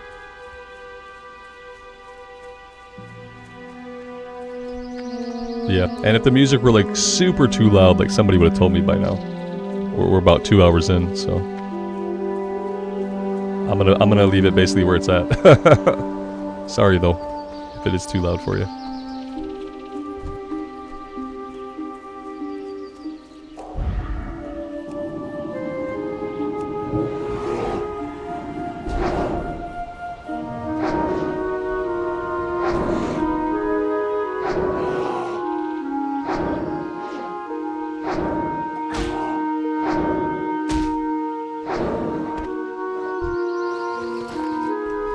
Yeah, what I've been doing is like when we go to Stormwind, I've been adjusting it in OBS and not adjusting it in the in-game volume. Because I see the OBS like wavelengths and I see how loud the sound is coming in, so I'll see that and I remember to adjust it back more often when I adjust it in OBS. When I turn down the Stormwind music in the game, I never turn the music back up. So like doing it in OBS, like it stays super loud for me in Stormwind, but it isn't loud for you guys. And that works.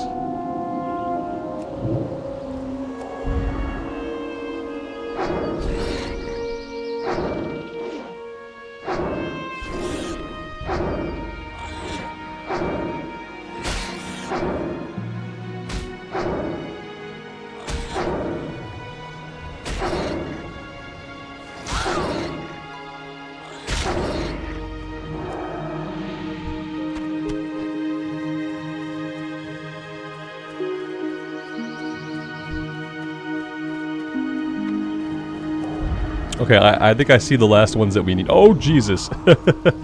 Oh, that was too close. Not like this. Okay, we're fine, we're fine. Did I remember to add Mind Blast rank 2 to my bar? Not if I learned it at level 16. Nope, you're right, I was middle of a thought when I trained. I was going on and on. I even trained Resurrect. So to your point, we never did anything like that. Thank you so much. Now it makes sense why it hasn't been very effective for us, right? We also got something else. Was it Renew rank 2? No. Oh, I learned Resurrect like a dummy. That's what it was. Hey, that's awesome. Maybe it will be worth it now. Let's find out. Let's find out if we do significantly more damage. 77. I'm okay with 77 as an opener. Yeah, hey, that's awesome.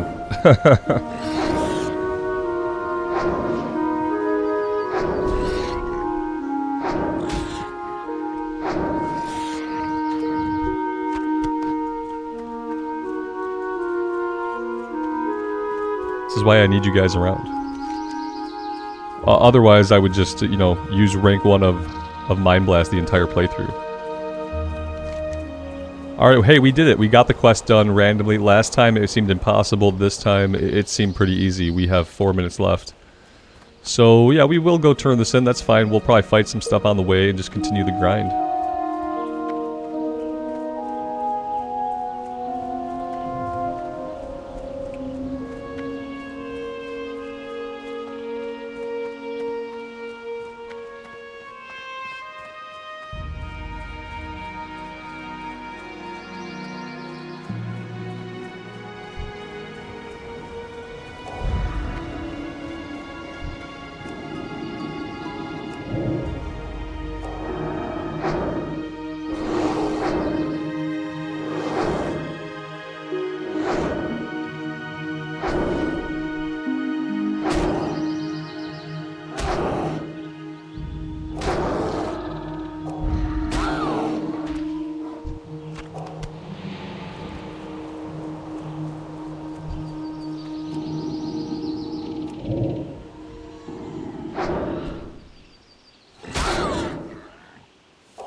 Oh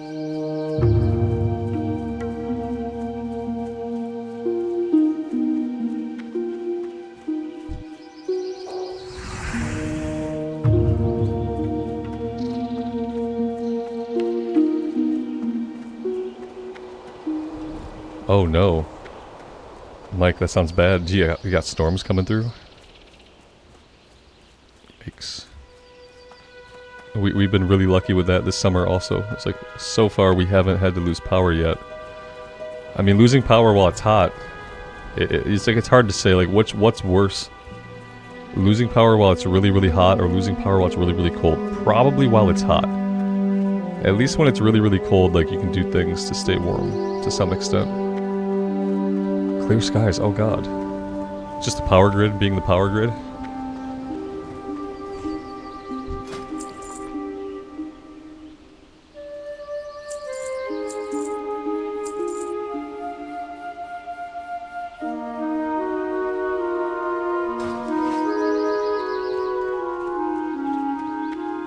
It's bad if the power grid, like, is actually melting.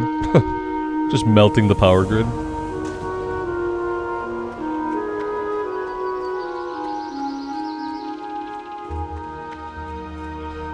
She's got an elite quest, which we can't do.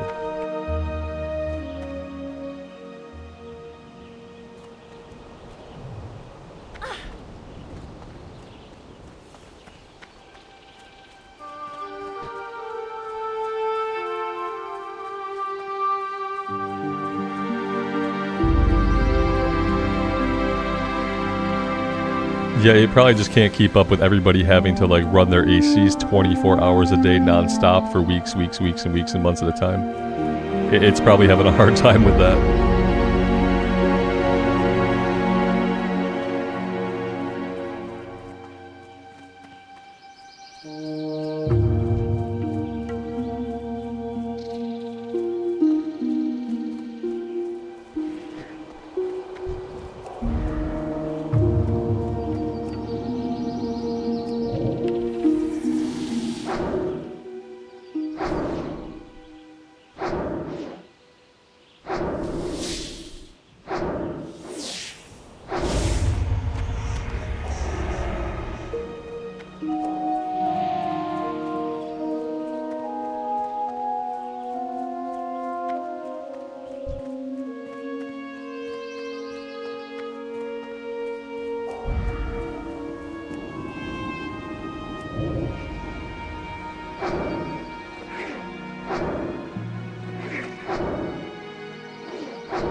Alright, next we go out to Murder Island to farm up the Crocodile stuff we need.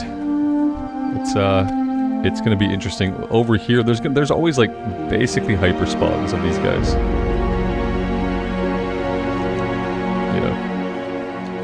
Yeah, let's go to the small island. See how that's doing.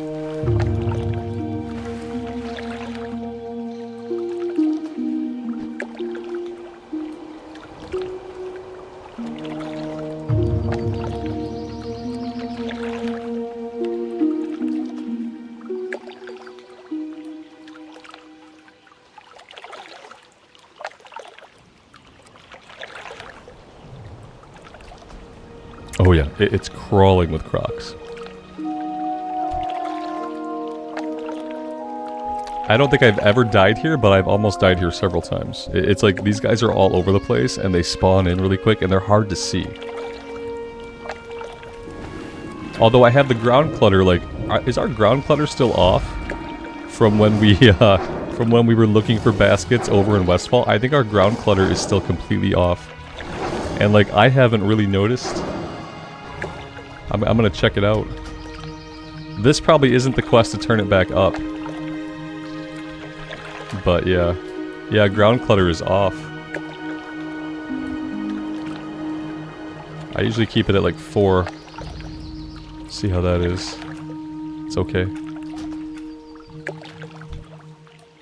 Also, pretty sure they have social aggro.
Hogger at level 12, Alex. That's actually really, really good. I think we got him at like level 15. Last time we got him, I think we only got him then because we had somebody help us. Otherwise, it might not have happened.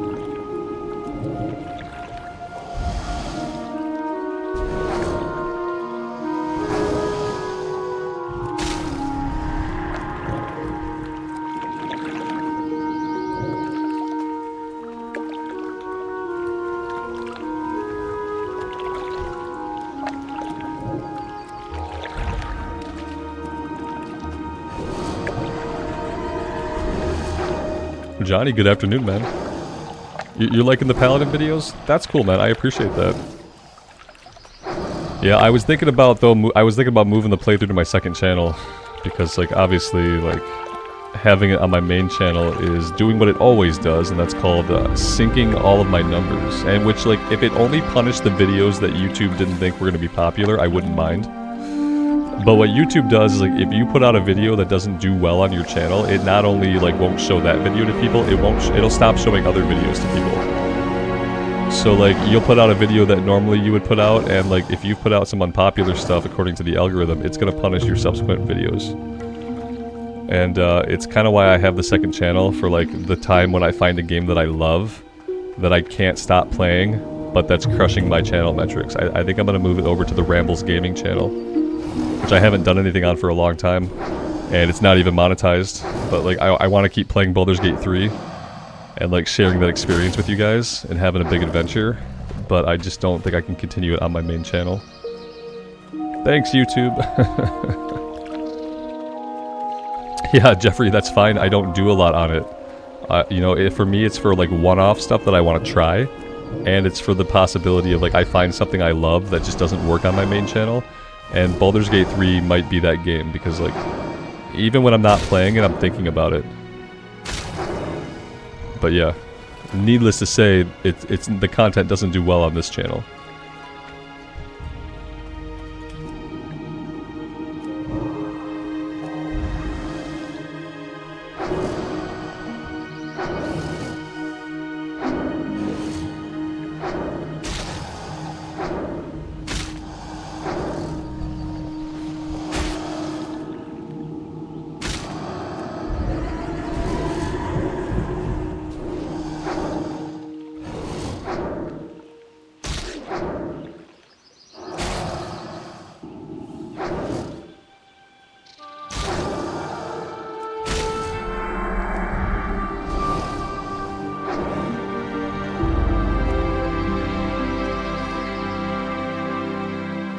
Hey, we're all done. Let's swim up to the northernmost island. We have to get Bingle's supplies. And we could fight some of the trogs up there. I don't know if there are skull thumpers and seers. Like, I don't know if we're going to be able to complete the quest up here, but we can see. Oh, that's nifty. Thanks, Amy. Yeah, there's not a lot on it. I had a pretty fun Valheim run. We did like 20 hours, 25 hours of a Valheim run. That was really fun. But then I got to the part in Valheim where you need to learn how to sail a boat. And it's not like other video games where like you get in the boat and the controls make sense and you do the boating thing like Witcher 3 or Zelda Wind Waker. It was like they wanted me to know how to sail a real boat and then to articulate that within the game. And I couldn't do it. The boat literally killed my playthrough. Because I couldn't figure out what to do. So the next time we do a Valheim run, it's going to be the Michael Phelps playthrough, and we're going to learn how to swim. We're going to level up our swimming a little bit every day. And by the time we need to go to like another landmass, we're just going to swim it. Because I cannot learn the boat. I tried, and people tried to help me, and I still couldn't learn.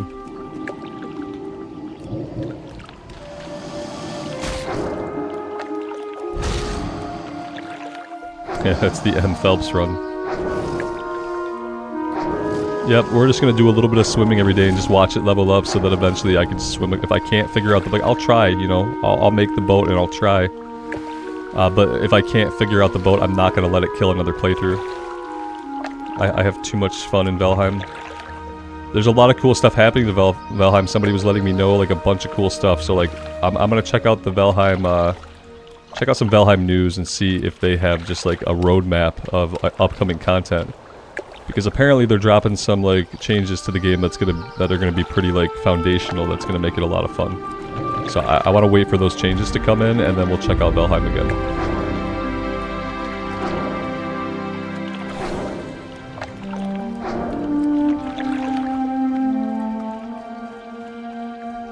Yeah, I was told in a couple of weeks, like a few around the time that hardcore WoW releases. In a few weeks. There are some Valheim updates, and I'll probably want to wait till then to start a playthrough.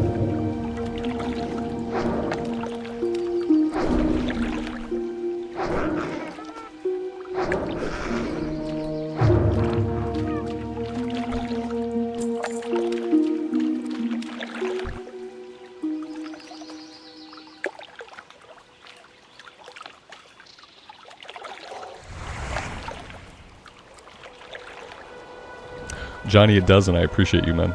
Yeah, ringing the bell and stuff definitely helps. And I appreciate those that do.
Okay, ooh, like I'm not sure.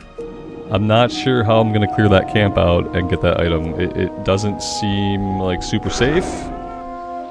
These guys are level 14. They don't seem to hit super hard, but I mean, yeah, how do I want to approach this? I don't have the landmass to do like my kiting trick where we kite them and make a bunch of them drop off of us. The only hope is that I can pull this guy by himself. If I can't pull this guy without pulling the camp, then I don't think we can get that item. Moment of truth type of thing.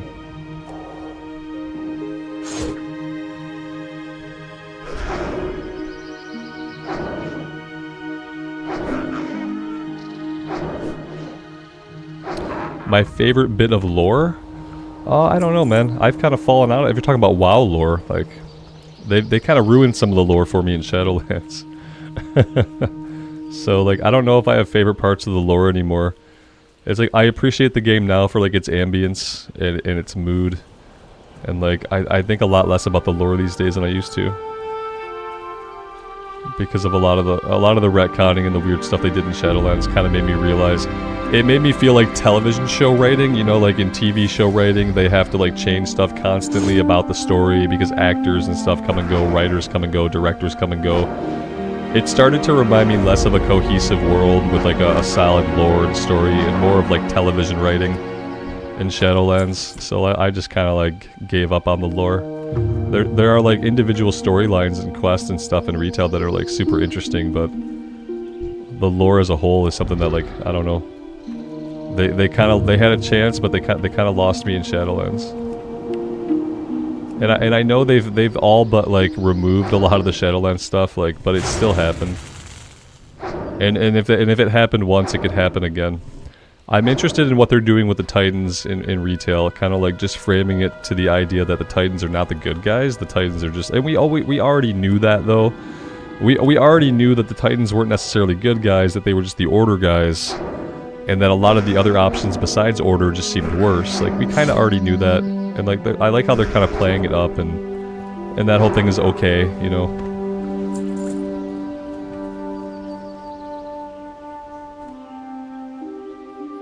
Yeah, if I were a mage, I can sheep, but it looks like we're gonna be okay. I think I need to focus the seer first.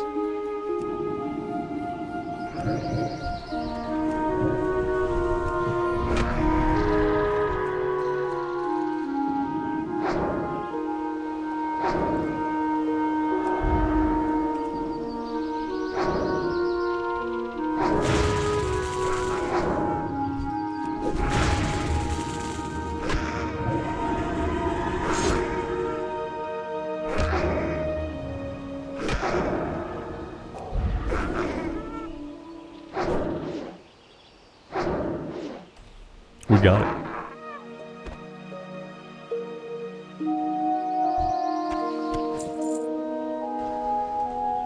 Yeah, the Nazrazim stuff and all the jailer stuff, like, I think they've basically deleted it from the game. I hope they have, but, like, my worry is just that, like, stuff like that will continue to happen. Stuff like that will continue to happen to the story and to the lore because people are so, like, come and go from the company now. Like, there's no old hats in the building anymore. The people that are there now probably won't be there in a handful of years because they'll have moved on to better job opportunities elsewhere. And it's starting to remind me of just like television storytelling. Like, think about a show like Supernatural that goes 16 seasons, or even The Walking Dead, which did 12 seasons. Like, after a while, like, there's plot threads that will never get followed up on. There's story arcs that'll never pan out the way they have to write it when you have people just kind of coming and going. So I just, like, I don't think I'll ever get invested in it again. I'm much more interested in learning the lore of, like, Brandon Sanderson's Cosmere, because that's a storyline, and, like, storylines that will be finished by a single individual human, and it won't rely on, like, teams of people working together for decades at a time to make something cohesive. I still have my Chronicle books, and, like, sometimes I go to crack them open, but I'm like, what's the point?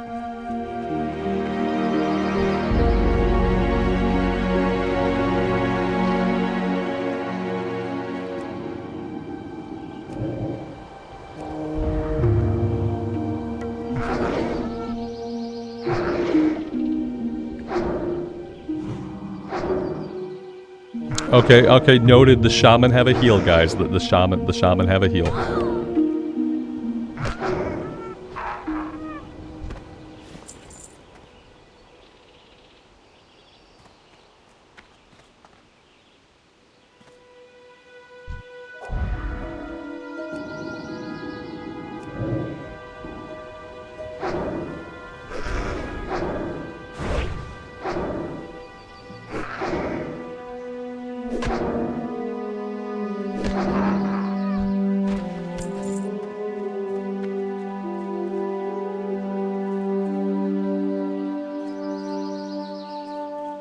Like, even if you think about the lore of the dragons, where, like, they gave up their spectral power, you know, they gave it up, and it was like a big story moment. It meant something big for the world, and lore, like, we're giving the world back to mortals now. It's the time of mortals now. And now we're in Dragonflight, and they're like, we need our spectral power back. It turns out we still need all of our godlike powers. Sorry, we jumped the gun on giving them up. It was a fun couple of years. But now we're gonna need them back. It's like, that's so silly.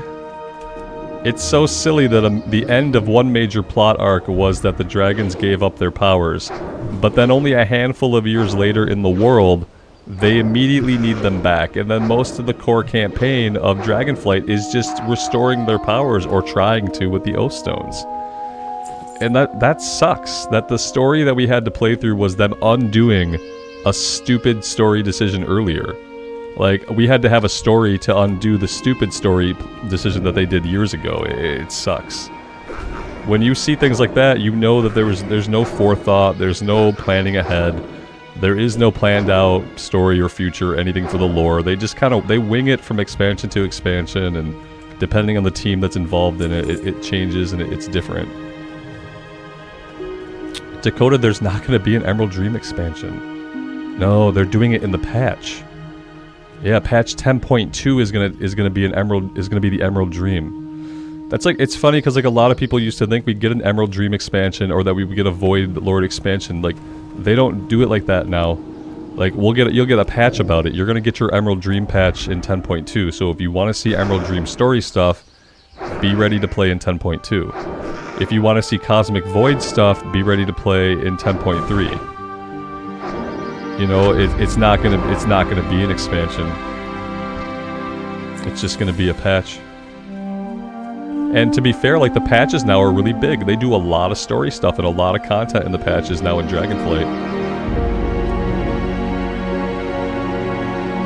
I'm looking forward to the Emerald Dream stuff too.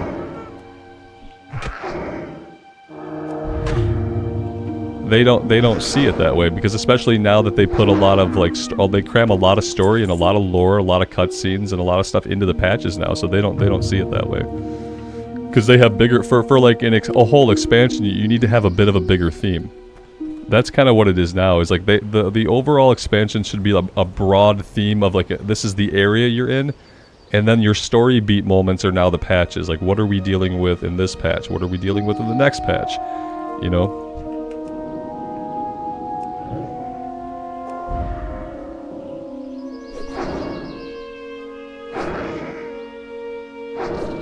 I don't know if we're going to be able to get to it. It looks like a couple of these guys peel off. Okay, we can do this. We can do this if we're patient. Yeah, we can do it if we're patient. And maybe even, like, a little bit lucky. But I think we can do this.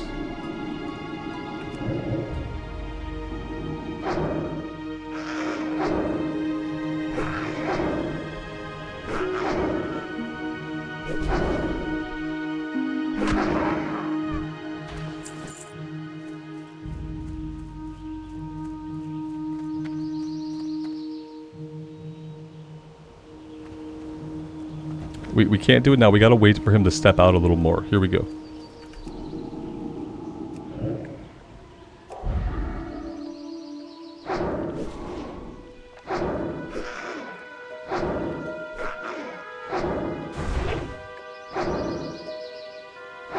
Uh-oh. Ooh, that was close. That was probably too close.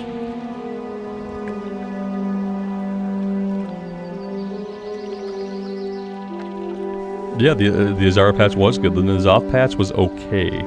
I think people expected more out of N'Zoth. And maybe there will be more, maybe his story isn't done.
Yeah, when they do more cosmic void stuff, it's gonna be Xalatath, I think.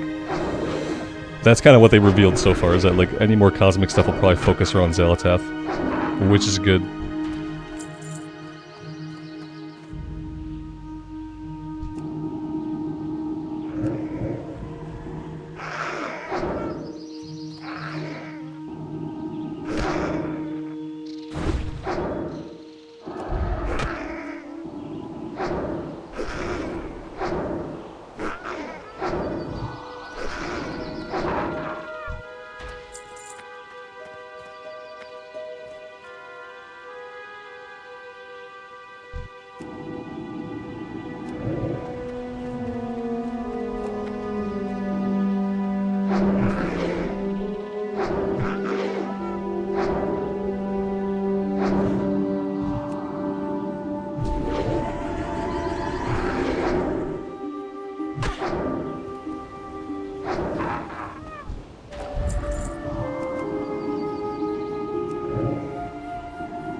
Jerk.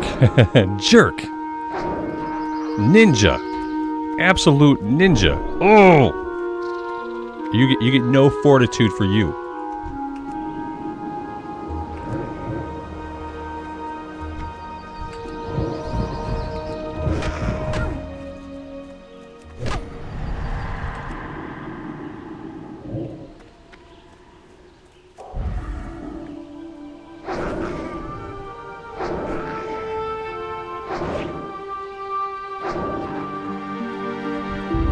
He tried to heal him.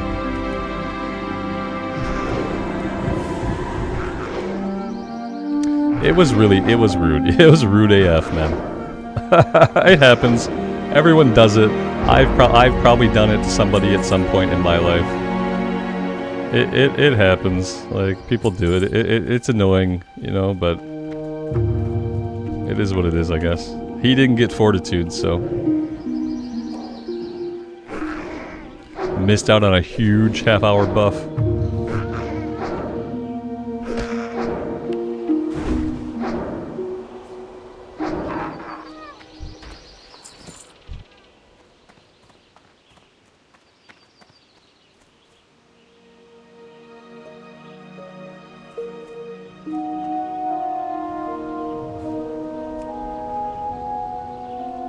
Tweety, good afternoon, man. Thanks for being here.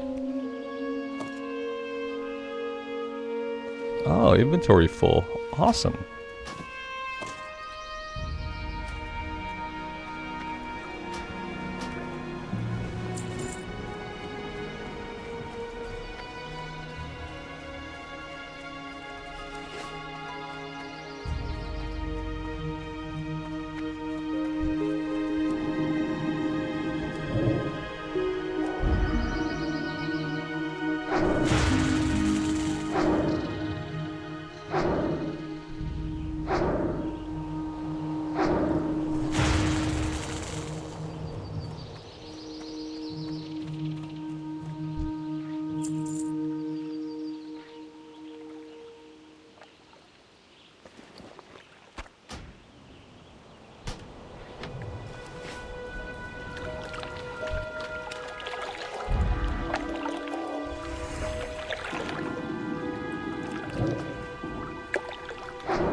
We can maybe try to finish the kill quest too, I guess.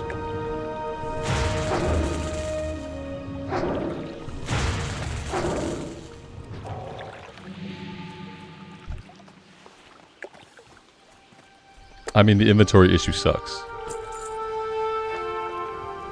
But we need 5 more kills. 5 more kills. If we pull only the guys that we actually need, 5 more kills.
Alright, we are all done. Yep, let's head over, we'll get Bingles turned in, we'll turn in the Crocodile stuff, and then we'll have to head all the way back to Felsamar, and even, oh, we have to do the circuit, yeah, we have to do a full circuit of Loch Modan in order to get all this stuff turned in, actually. But we have to go everywhere. Inventory's full, yeah, we gotta go everywhere, inventory's full, we're not gonna be able to fight much along the way. We could sell at the Hunter's Lodge, though. So that's good.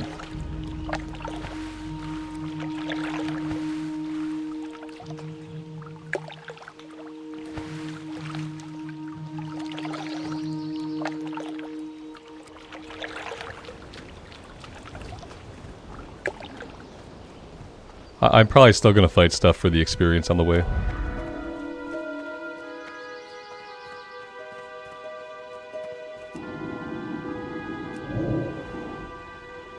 Especially if it's aggressive in my path, I'm gonna fight it.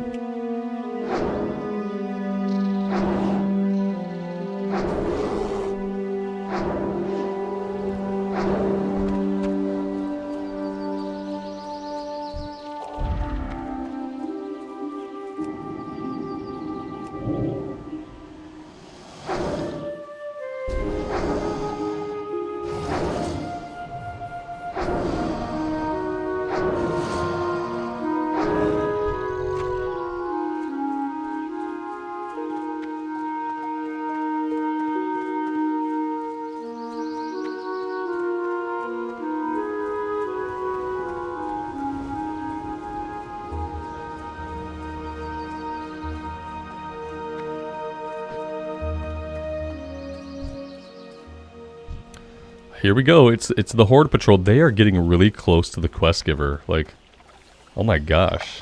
Yeah, they're giving us no room to breathe here.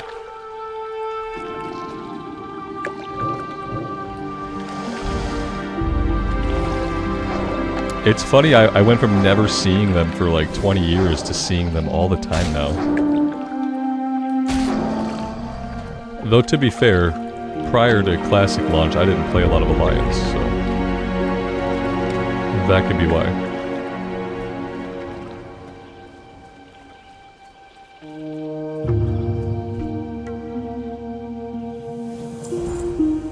Well, that frees up a little bit of inventory space.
Not really sure where the buzzard was going. Maybe somebody leashed him.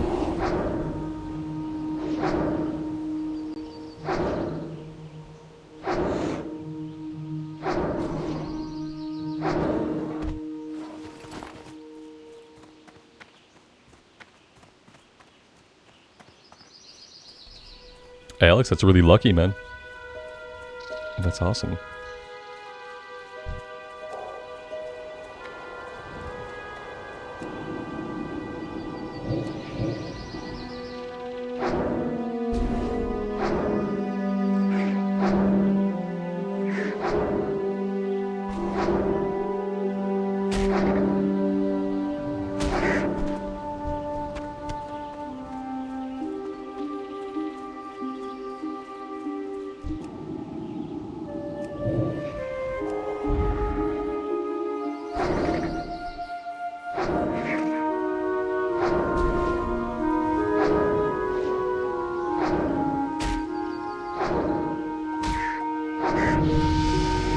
Hey, there we go. Level 18, time to train again. We're gonna go another point in wands.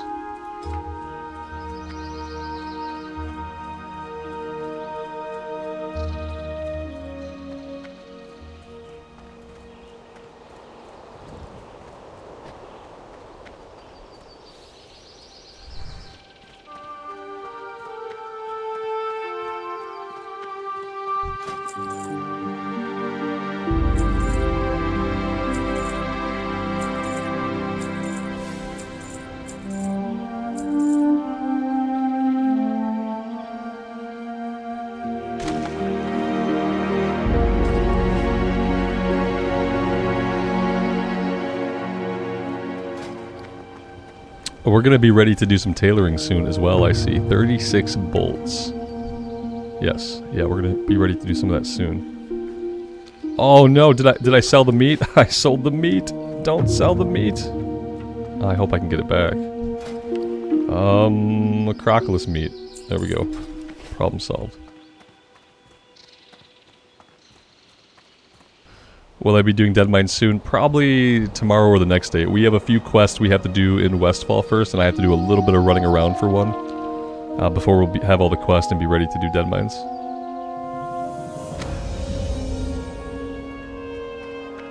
How many points in Shadow do we get Mind Flay? We get Mind Flay. Yeah, we gotta do 5 more points. Yeah, Mind Flay is gonna be fun.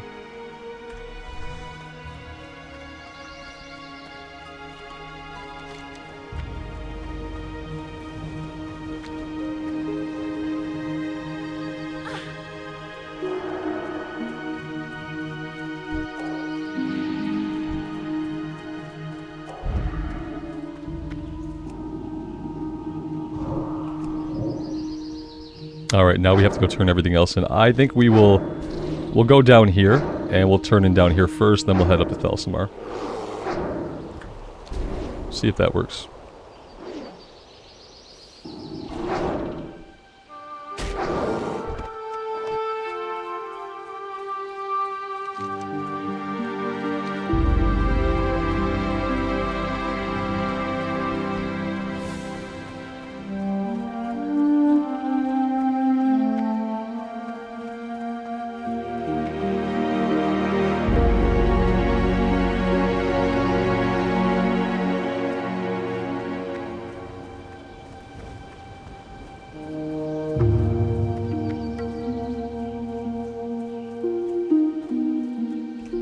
Alex, that'd be awesome. Yeah. That would be amazing.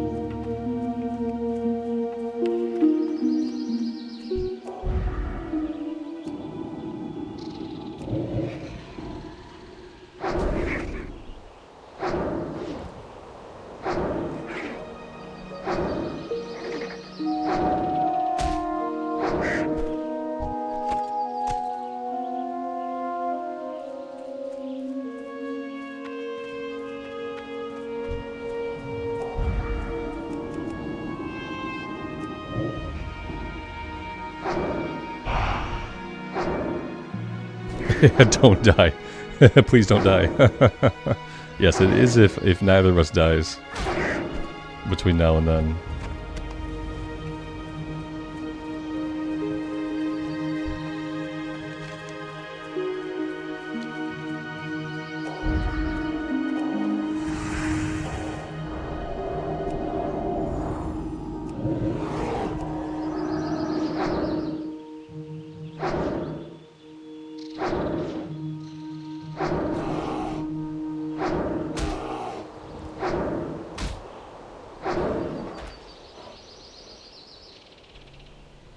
Script, good evening, man.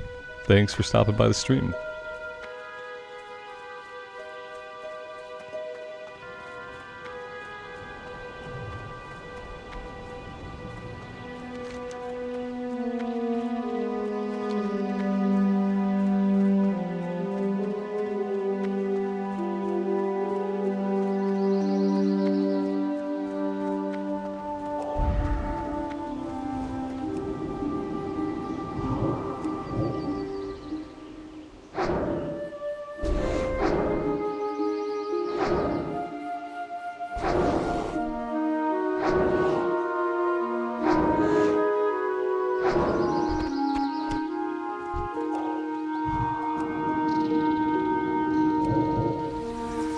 Someone's whispering you? Yeah, you gotta ignore them. You know, the weird thing is I looked at my guild chat right when you said that, and I saw somebody volunteering to help escort somebody through the wetlands run. Like, they were obviously communicating with the guildie and saying they would escort them on the wetlands run.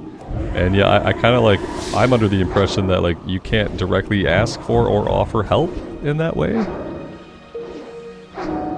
So, yeah, I don't know. Kind of weird.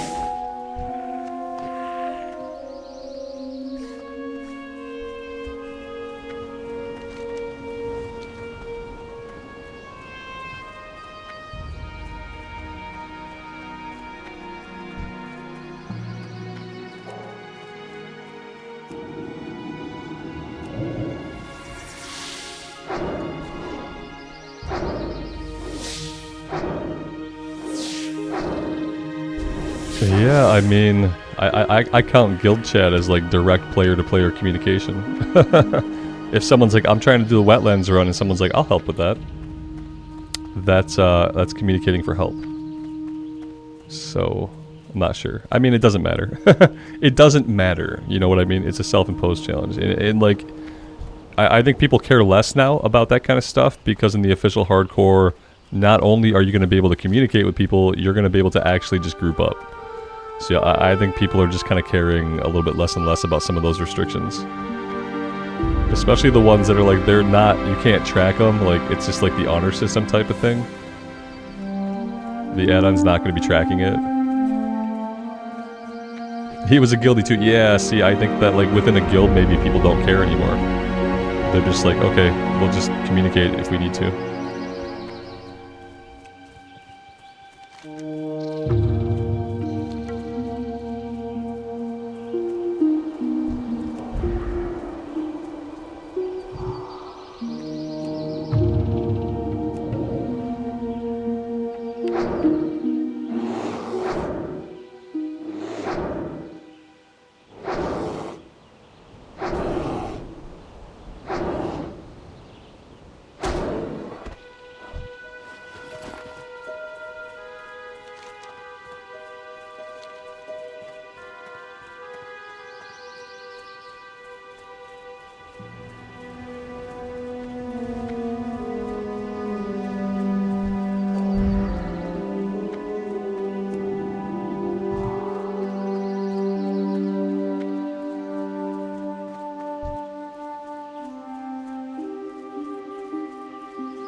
Oh, he mis-whispered you. Oh, that sucks for him.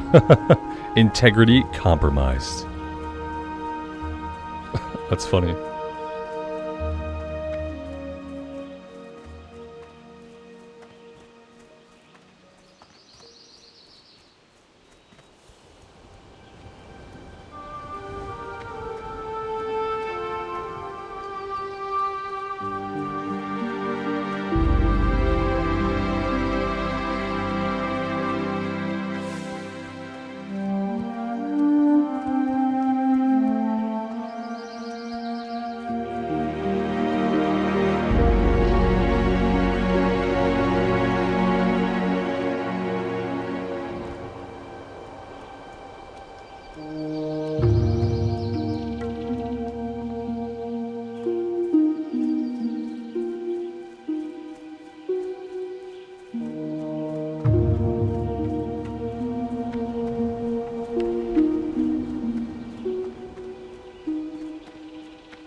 There's one more quest we can do before the named guys.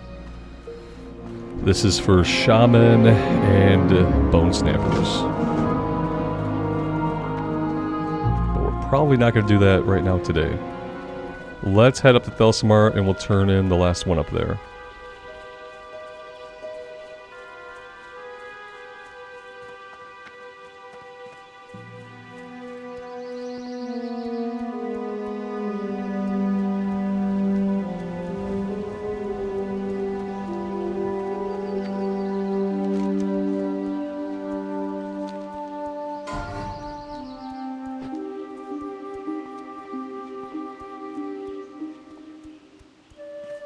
That druid that just died, he was trying to get his bear form.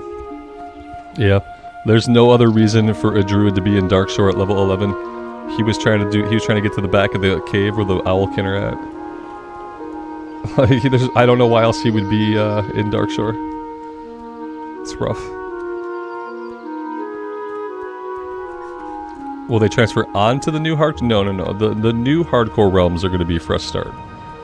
They're offering free transfers off the hardcore realm once your character has died. But no, it's hardcore fresh, like hardcore fresh start. So there won't be any paid or transfers on or otherwise. Everything on the new official server will be a fresh character for that first, day. After that, your alts will you'll get power to your alts from your higher level characters. But yeah, it's a fresh start to begin with.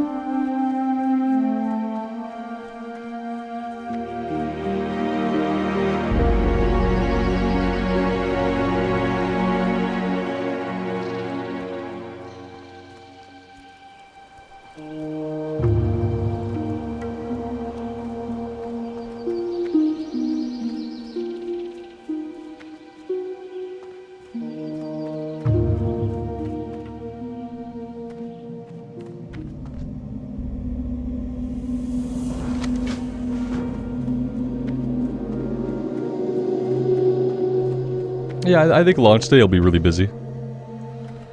I think launch day will be really busy. I think hardcore will be busy and popular again for a little while. I don't know if it will ever reach the heights that it kind of reached on these servers. How like every single day for weeks and weeks and weeks at a time, if you made a new character, it looked like a launch night. I don't know if official hardcore will replicate that for as long as it lived on Bloodsail Buccaneers and Hydraxian Waterlords. You know, I don't think it'll have the longevity, but I think it'll be really popular to start off with. And then keep in mind, like, in Blizzard's mind, it doesn't have to have, like, infinite longevity, because then we're going to have a new season of Classic Era coming out at the end of the year. And they're definitely going to want people excited for and on board for that journey as well.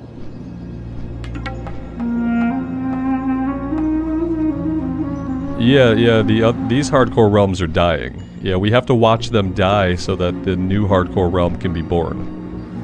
It's kind of why it's like, there's not as much hype for hardcore right now. Because usually when you're given like a new thing, you just kind of look forward to the new thing. But this is replacement thing. This isn't new thing. This is replacement thing. So we have to watch the old thing die before we get the replacement thing. And that's not as exciting as it being a new thing, like a new season or something like that. But yeah.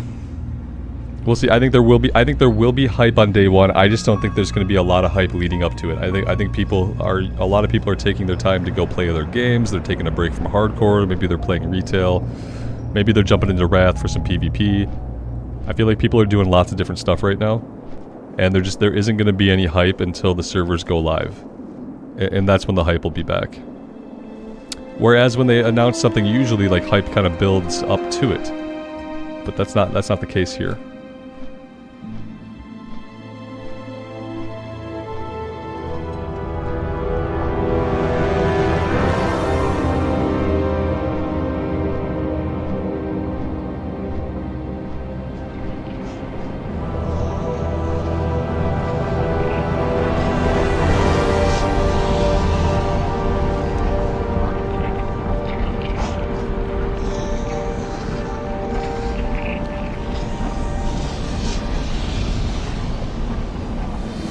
Yeah, Foxayo, thank you. Yeah, we're getting close to level 20. I think for me, like, the real barrier is, like, going to be level 40. I think level 20 on a priest is probably, like, pretty easy.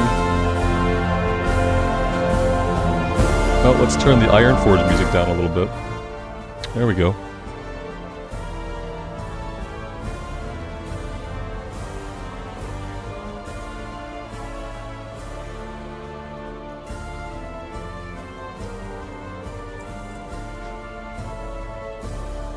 And let's go train level 18.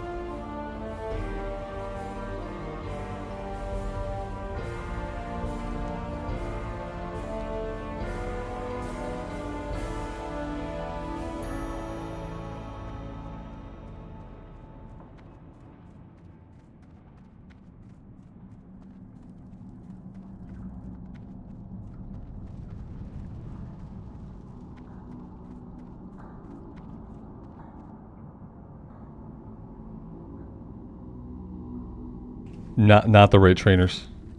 Wait. Why is it, Yeah, it's right. It's still tracking Warlock trainers for me. Oh, God. Maybe over in the Mystic Ward? I guess we could ask a guard. I wonder if I should, like, uninstall and reinstall Questie. The Warlock hasn't existed for a while, and the Warlock was on another faction. I don't know why it's still after it. Here we go.